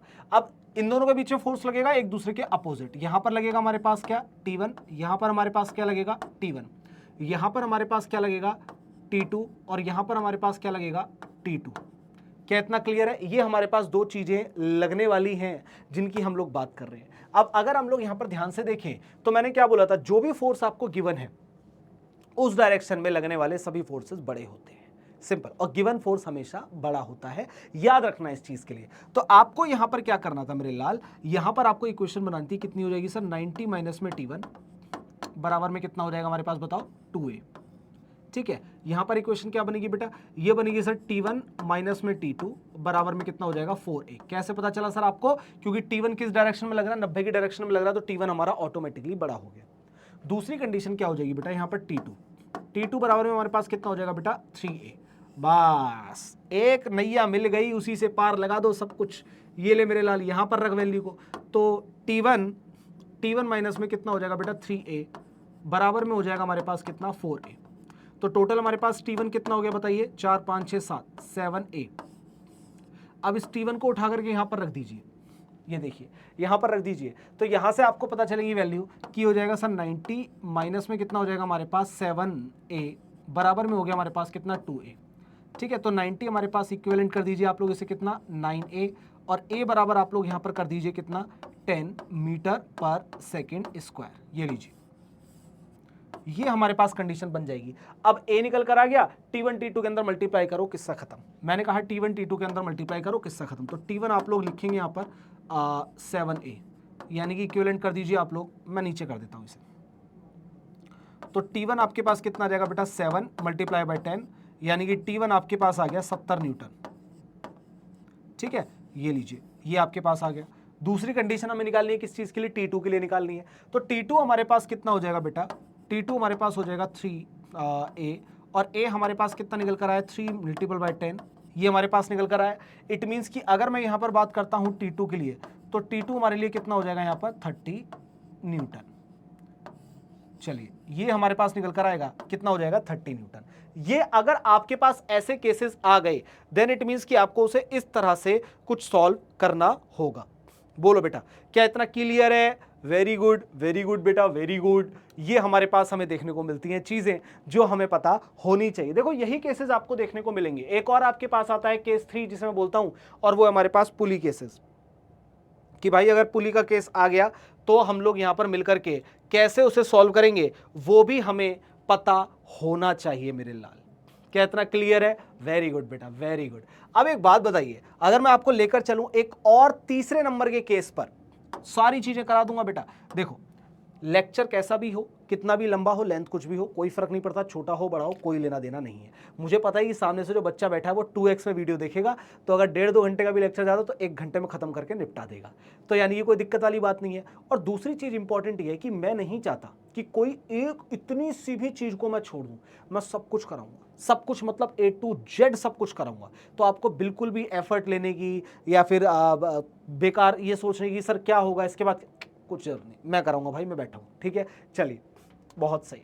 अब यहां पर देखिए केस नंबर 2 हमारे पास हो गया। अब हम लोग बात करते हैं केस नंबर 3 की।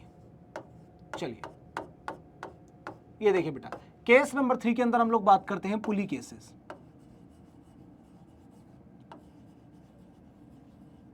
तो भाई पुली के जो केसेस होते हैं ना, ये बड़े ही इंपॉर्टेंट होते हैं, और इन्हें सॉल्व करना अपने आप में एक बड़ा सुकूनदायक होता है, क्योंकि बहुत ज्यादा टफ नहीं हुआ करते। ठीक है, तो आपको यहां पर क्या करना है बेटा, यहां पर समझो चीजों को। मान लो मैंने एक पुली को कंसिडर कर लिया, ठीक है, एक बड़ा सा पुली लेते हैं और इसे कंसिडर करते हैं। सर इतना बड़ा पुली क्यों ले रहे, अभी बताऊंगा मेरे लाल, सारी चीजें पूछनी है, कोई दिक्कत नहीं। ये ले बेटा,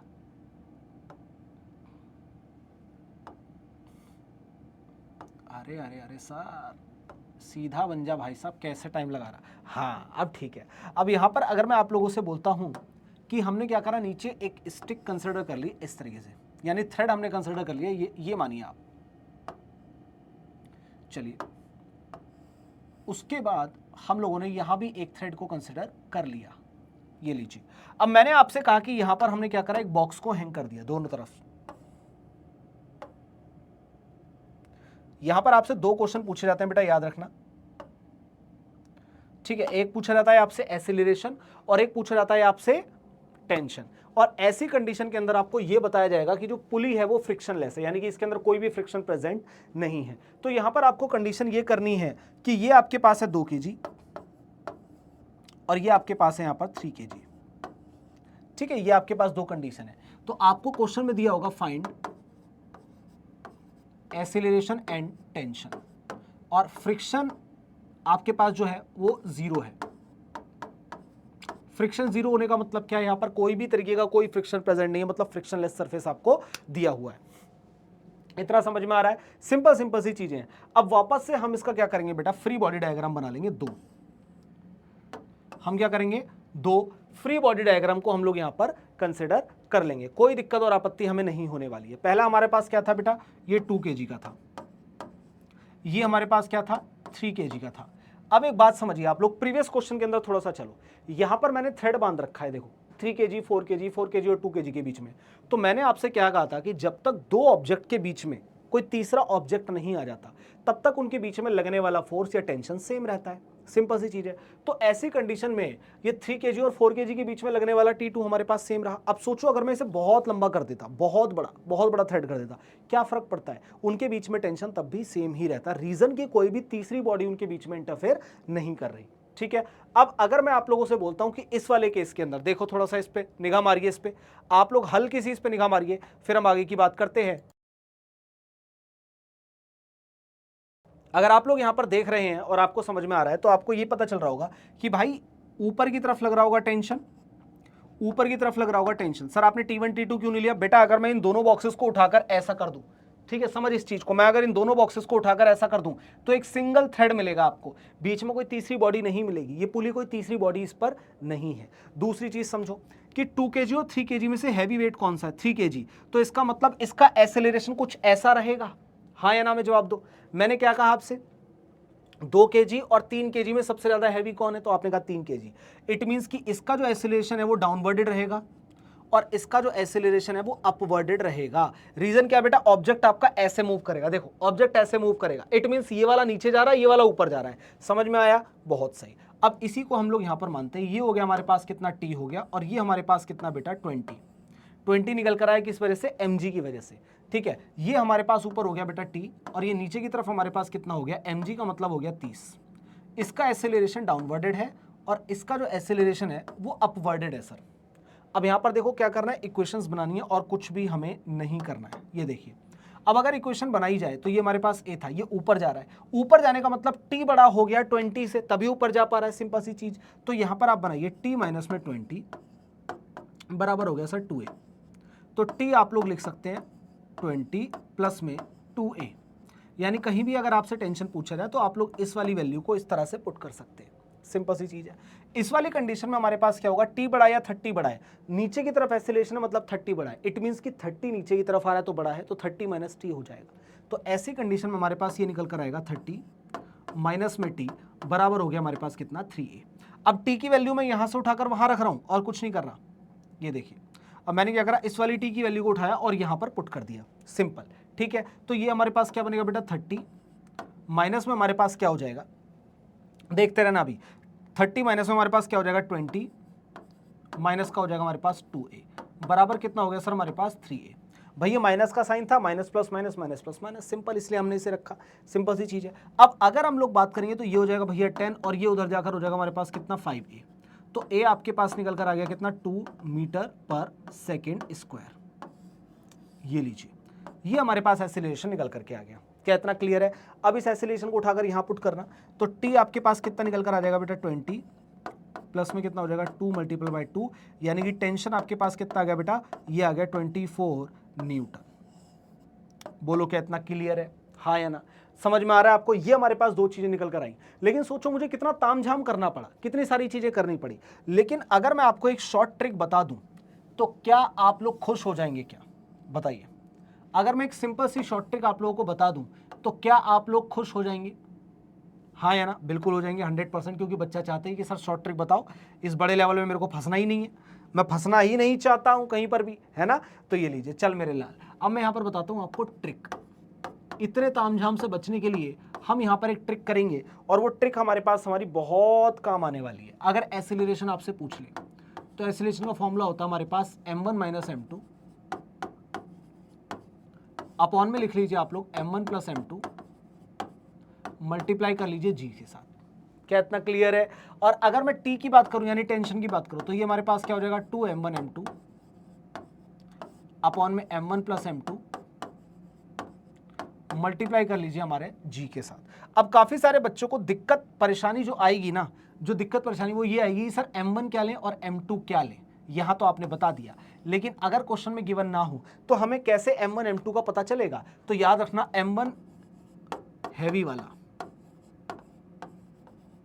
हैवी वेट, ठीक है, और अगर बात करते हैं m2 तो m2 आप लोगों को क्या लेना है, लाइट वेट, यानी हल्के वाला। बस ये चीज कंसिडर कीजिएगा और आप लोग इस वाली वैल्यू को उठाकर वहां पर पुट करेंगे, आपका आंसर आ जाएगा। बोलो क्या इतना क्लियर है? Very good. आराम से आप लोग इतना देखेंगे तो आपको सारी चीजें यहां पर क्रिस्टल क्लियर नजर आ जाएंगी मेरे लाल। ठीक है, आपको ज्यादा इसमें कुछ दिक्कत परेशानी लेने वाली जरूरत नहीं है। इतना करना था, इतना काम आपका हो जाएगा। बोलो क्लियर है? हाँ या ना? बहुत सही बेटा, बहुत सही। इसे एक बार देखिए आप लोग, फिर हम लोग बात करते हैं आगे की। आप लोग इसे इतने देखिए, मैं थोड़ा सा पानी वानी पी लूँ, इतने निगाह मारिए इस पर, ठीक है? ज़्यादा टफ नहीं है चीज़ें, बहुत आसान है, ठीक है बेटा? इसे एक बार आप लोग देखिए, फिर आगे की बात करेंगे।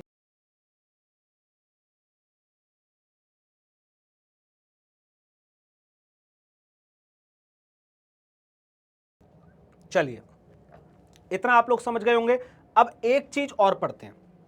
सोचो, ये तो हमारे पास कॉमन सी चीज आ गई कि हमने यहां पे पढ़ लिया कि भाई ये सारी कंडीशन हमें यहां पर दी हुई है, लेकिन अगर ये किसी एंगल पर आ जाती तो, अगर किसी पर्टिकुलर एंगल पर ये चीज आ जाती तो कौन सा केस था हमारा? ये केस नंबर 3, केस नंबर 4 की बात करते हैं। मैंने क्या कहा, सारी चीजें जितनी भी पॉसिबिलिटीज है वो सब आपको यहां पर करवा दूंगा, कोई दिक्कत आपत्ति आप लोगों को लेने की जरूरत है नहीं, जितना करा रहा हूं मोर देन इनफ है, ठीक है? चलिए, सपोज करो कि आपके पास कुछ ऐसी सिचुएशन आ गई। इस डायग्राम को थोड़ा सा बड़ा बनाऊंगा ताकि आप क्रिस्टल क्लियरली चीज़ों को समझ पाएं, चीज़ें खराब ना करें। ये हमारे पास आ गया कुछ, इतना बड़ा हमने ऑब्जेक्ट यहां पर कंसिडर कर लिया, ठीक है? और यहां पर मैं ले रहा हूं इसे थीटा। अब चीज़ों को समझना, और ये मैंने आपसे लिया यहां पर थीटा। अभी सरफेस हमारा फ्रिक्शनलेस है बेटा। कैसा हमारे पास सरफेस? फ्रिक्शनलेस है। यहां पर हम लोग क्या करेंगे, एक छोटी सी ऊपर पुली को कंसिडर कर लेंगे, ठीक है? इसे नीचे बना देता हूं, उसके बाद इसे ऊपर खींच करके ले जाएंगे मेरे लाल। चलिए, क्योंकि सारी पावर हमारे हाथ में है बेटा, हाँ ये भूलना नहीं बिल्कुल भी। चलिए, मैंने क्या करा, यहां पर इसे कंसिडर किया और साथ में हमने यहां पर एक बॉक्स को बना लिया, एक बॉक्स बनाया यहां पर, ठीक है? ये लीजिए, इसे थोड़ा सा इसके मैच के बराबर कर देंगे। अभी मैं आपको समझाता हूं साथ के साथ मैं क्या कर रहा हूं, ठीक है? ये क्या चल रहा है मेरे दिमाग में, मैं वो भी आपको बताता हूं। थोड़ा सा बस इसे समझ जाइए, क्योंकि अगर आप एक बार इसे समझ गए तो फिर चीजें आपकी क्रिस्टल क्लियर ऑटोमेटिकली हो जाएंगी। मान लीजिए कि थ्रेड है, ठीक है? ये थ्रेड है, इसके साथ कनेक्टेड है, और ये वाला जो थ्रेड है यहां से, वो इसके साथ कनेक्टेड है। ये लीजिए, ये आपस में कुछ इस तरह से कनेक्टेड है, ठीक है बेटा? ये लीजिए, ये आपस में कुछ इस तरीके से कनेक्टेड है, आपको यहां पर पुली इजीली दिख रहा होगा। अब हमें क्या करना है, यहां पर मास को कंसिडर करना है बेटा। क्या करना है? यहां पर मास को कंसिडर करना है। तो हम लोग मान लेते हैं कि ये हमारा m1 कोई मास है, ये हमारे पास कोई m2 मास है, ठीक है? चलिए, इसे वापस से ऊपर पहुंचाते हैं अपनी जगह पर। ये लीजिए, परफेक्ट। अब मैंने आप लोगों से ये बोला था कि जब भी हमारे पास दो बॉडी के बीच में कोई तीसरी बॉडी नहीं आ जाती, तब तक उसके बीच में लगने वाला टेंशन या फिर फोर्स हमारा सेम रहता है, उसमें कोई आपत्ति और दिक्कत हमें नहीं होनी चाहिए। अब इसी चीज को अगर हम यहां पर थोड़ा सा देखें तो क्या इस साइड में आपको टेंशन देखने को मिल रहा होगा? इस साइड आप लोगों को यहां पर टेंशन देखने को मिल रहा होगा। और टेंशन देखो, मैंने T1 T2 नहीं लिया है, मैंने सिर्फ यहां पर T को कंसिडर किया, यानी कि टेंशन को ही कंसिडर किया है ओनली। क्लियर है? Very good. अब अगली कंडीशन हमारे पास क्या होगी? नेक्स्ट कंडीशन जो हमारा होगा, नेक्स्ट मूव, वो ये होगा कि नीचे की तरफ लग रहा होगा mg। ये लीजिए, नीचे हमारा क्या लग रहा होगा भाई? m2 इंटू में g लग रहा होगा, और यहां भी हमारा नीचे की तरफ क्या लग रहा होगा? m1 इंटू में g लग रहा होगा, ठीक है? ये हमारे पास कंसिडरेशन होगा, नीचे की तरफ वेट लग रहा होगा। बहुत सिंपल सी चीज है। लेकिन यार ये फोर्सेस किसी के साथ बैलेंस ही नहीं हो रही है। देखो ना, टेंशन का इसके साथ कोई रोल आ रहा है, ना इस वाले का इसके साथ कोई रोल आ रहा है। तो हमें क्या करना पड़ेगा? हमें ब्रेक डाउन करना पड़ेगा। इट मीन्स ये टेंशन आपका दो पार्ट में टूटेगा, यानी mg ये हो जाएगा हमारे पास m2g cos theta, m2g cos theta, यहां पर आपका थीटा बनेगा, और ऊपर इस साइड में आपका हो जाएगा m2g sin थीटा। ऊपर लग रहा होगा नॉर्मल रिएक्शन जो कि बैलेंस कर रहा होगा m2g cos थीटा को। पहले बोलो, क्या पहले वाले डायग्राम का आपको स्ट्रक्चर समझ में आया? हाँ या ना? बताइए एक बार। ठीक है बेटा, चलिए, वेरी गुड। अब अगर मैं बात करता हूं आप लोगों से यहां पर इस वाली कंडीशन की, तो यहां पर हमारे पास क्या होगा? ये हो जाएगा हमारे पास m1 g cos थीटा, ठीक है? और ये हो जाएगा हमारे पास क्या? m1g sin theta. ये लीजिए, ये हो गया हमारे पास m1g cos थीटा और ये हो गया हमारे पास क्या m1g sin थीटा। पहले बताओ क्या इतना क्लियर है? वेरी गुड मेरे लाल, वेरी गुड। ठीक है, ये चीज हमें यहां पर समझनी थी। अब बस आपको इतना ही यहां पर ध्यान में रखना है।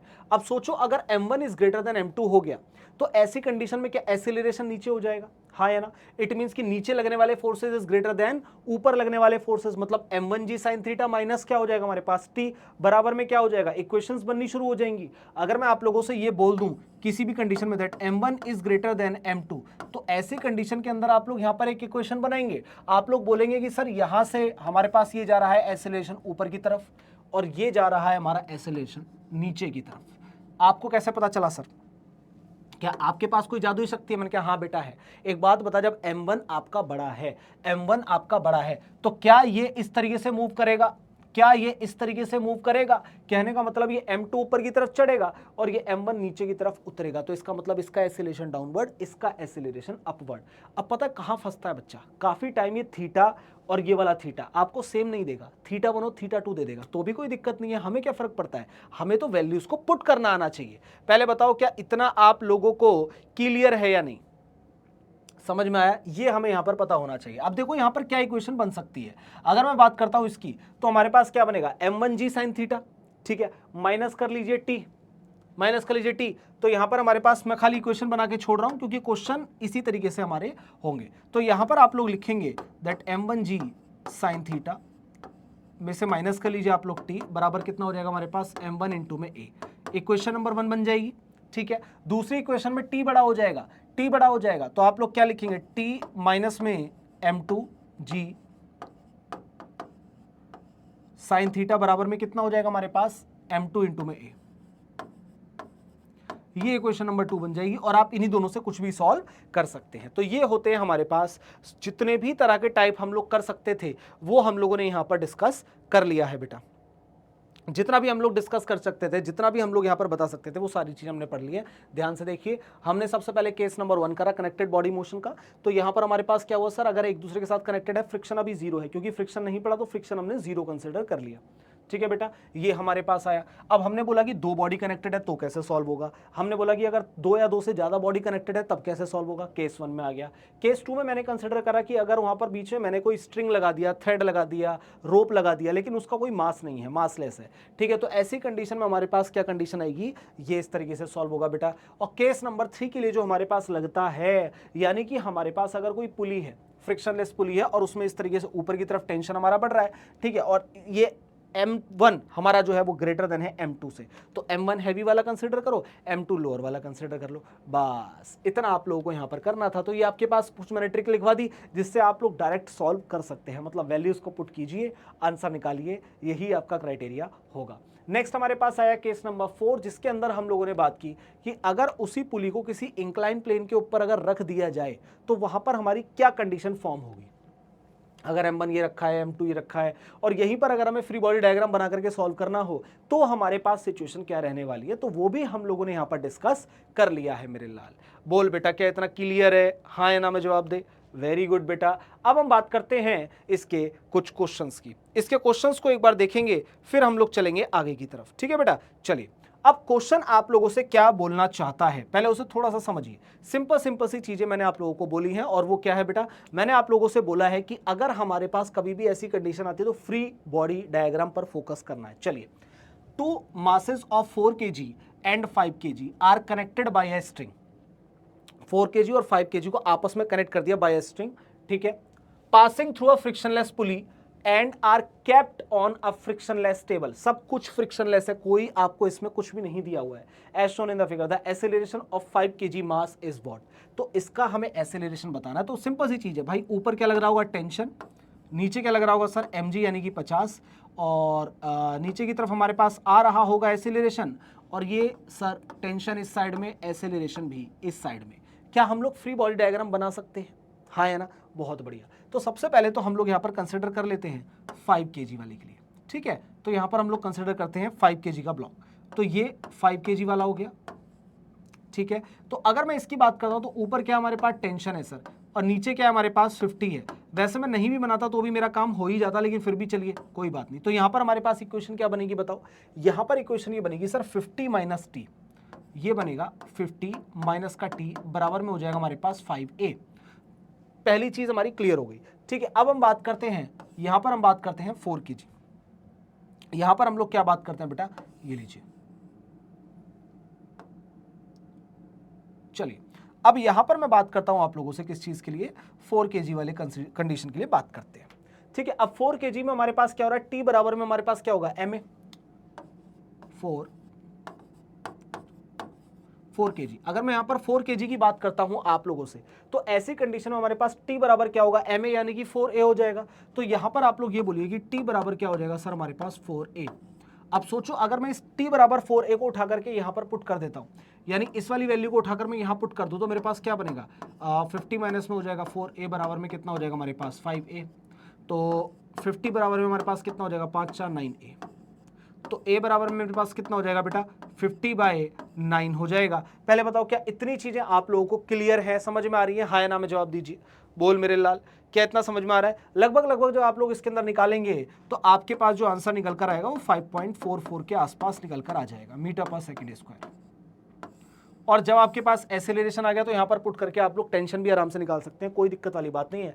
लेकिन आपसे सिर्फ एसेलरेशन पूछा था तो option number B is the right answer. बोल मेरे लाल, क्या इतनी चीजें आप लोगों को क्लियर हैं? वेरी गुड, आगे चलते हैं। नेक्स्ट हमसे क्या पूछता है, नेक्स्ट क्वेश्चन पे आ जाते हैं और इसे एक बार ट्राई करते हैं, ठीक है। चलिए इसे एक बार समझते हैं। तो ये हमसे कहता है question, 2 masses of 2 kg and 3 kg are attached to the end of the string passes over the pulley, ठीक है, fixed at the top the tension and the, अबे यार हलवा क्वेश्चन है भाई, हलवा क्वेश्चन है। तेरी सहूलियत के लिए मैं डायग्राम बना देता हूं मेरे लाल, ये देख समझ ले चीजों को। यहां पर आपने कहा कि एक पुली है, हमने पुली कंसिडर कर लिया। फिर उसके बाद हम लोग यहां पर बात करते हैं इस चीज के लिए कि हमारे पास कोई एक नीचे की तरफ थ्रेड होगा। चलिए ये लीजिए, हम लोगों ने यहां पर कंसिडर किया। अब नीचे की तरफ कोई बॉक्स हमारे पास यहां लगा होगा, ये देखिए,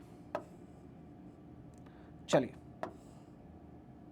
ठीक है, ये लीजिए। अब मैंने आप लोगों से ये कहा कि यहां पर हमारे पास कंडीशन क्या है कि एक 2 kg और एक 3 kg। ये सेम क्वेश्चन है जो हम लोगों ने किया था, ये 3 kg ले लो, ये 2 kg ले लो। तो भाई सोचने वाली बात है, यहां पर टेंशन ऊपर, यहां पर टेंशन ऊपर, यहां पर नीचे कितना हो जाएगा हमारे पास 30 और यहां पर हमारे पास कितना हो जाएगा 20। लेकिन हमें इतनी आफत पालनी नहीं है। इतनी आफत क्यों नहीं पालनी है, हमें डायरेक्ट पता है। हम जानते हैं दैट एक्सीलरेशन हमारे पास क्या होता है बेटा, m1 माइनस में m2 अपॉन में m1 प्लस में m2 इंटू में g। ये मैंने आप लोगों को लिखवाया हुआ भी था, ठीक है। अब अगर इसी कंडीशन के अंदर मैं आप लोगों को वैल्यूज पुट करके आगे की तरफ ले जाऊं तो m1 मैंने बोला था हैवी वाला, कौन सा है सर, 30, m1 सॉरी 30 नहीं 3 kg है, ठीक है। कितना हो जाएगा हमारे पास 3 माइनस 2 अपॉन में 3 प्लस में 2, मल्टीप्लाई कर दीजिए आप लोग 10 से, तो a कितना हो जाएगा हमारे पास 2 मीटर पर सेकेंड स्क्वायर। ये लीजिए। इसी तरह से अगर हम लोग यहां पर बात करते हैं,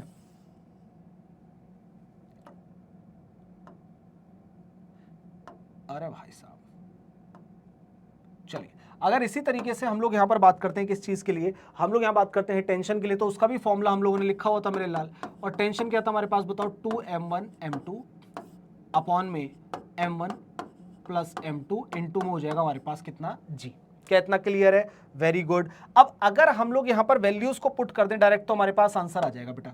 कैसा आ जाएगा सर, t बराबर कितना हो जाएगा 2 इंटू में m1 कितना हमारे पास 3 kg। देखो ना m1 कितना हमारे पास 3 kg और m2 कितना है 2 kg। तो आपने लिखा है यहाँ पर 3 kg, मल्टीप्लाई कर दीजिए 2 kg अपॉन में कितना हो जाएगा हमारे पास 3 प्लस में 2 और मल्टीप्लाई कर दीजिए आप लोग 10। कितना हो गया हमारे पास, 3 दूनी 6 दूनी 12, 12 धाम 120 और 5 दूनी 10 यानी 24 न्यूटन आ जाएगा। 24 न्यूटन हमारे पास निकल कर आ जाएगा। लेकिन हम लोगों ने एग्जैक्ट निकाला है, यहां पर ना एक्सीलरेशन को g में दिया हुआ है, ये हमें यहां पर ध्यान में रखना था, ठीक है। चलिए कोई बात नहीं, हम भावुक हो गए क्वेश्चन सॉल्व करते करते, लेकिन कोई दिक्कत वाली बात नहीं है, यहीं पर निकल कर आ जाएगा। देखिए इसे अगर हम निकालना चाहें तो 3 माइनस 2 यानी 1 हो गया, और ये कितना 10, 10 को g मान ले तो g/5, ये आ रहा है हमारे पास कितना g/5, ठीक है। सिंपल सी चीज। अब इसकी बात कर लेते हैं, अगर मैं इसे यहां पर सॉल्व करना चाहूं, ये 10 को तो मैं g कंसीडर करूंगा तो कितना हो जाएगा, 3 दूनी 6 दूनी 12, 12/5 g यानी 12g/5, ये हो जाएगा। भावुक होने के बाद भी हमने आंसर को बिल्कुल सही पता कर लिया है। तो देखिए बेटा, the tension and the acceleration, बस ये मत भूलना, ये मत भूलना प्लीज प्लीज, ये मत भूलना। काफी जगह पर एसिलेशन पहले और टेंशन बाद में दिया होता है, ठीक है, और यहाँ पर वैल्यूज में अलग अलग दिया होता है। तो पहले अगर टेंशन दिया है तो पहले टेंशन की ही वैल्यू रखना, यानी कि 12g/5। तो 12g/5 इसमें नहीं है, तो इसमें नहीं है, इसमें नहीं है, एक में ही है 12g/5 और g/5, तो आपका ऑप्शन नंबर हो जाएगा डी। और ये हुआ आपका आज का टॉपिक। अगर आप लोग यहां तक सारी चीजों को सीख चुके हैं तो इट मींस कि आप लोगों ने बहुत अच्छे से पार्ट 2 को भी सीख लिया है। मिलते हैं आप लोगों से लॉज ऑफ मोशन के पार्ट नंबर 3 में। Thank you so much. नए टॉपिक और नई एनर्जी के साथ नेक्स्ट लेक्चर में बात करते हैं। थैंक यू बच्चों।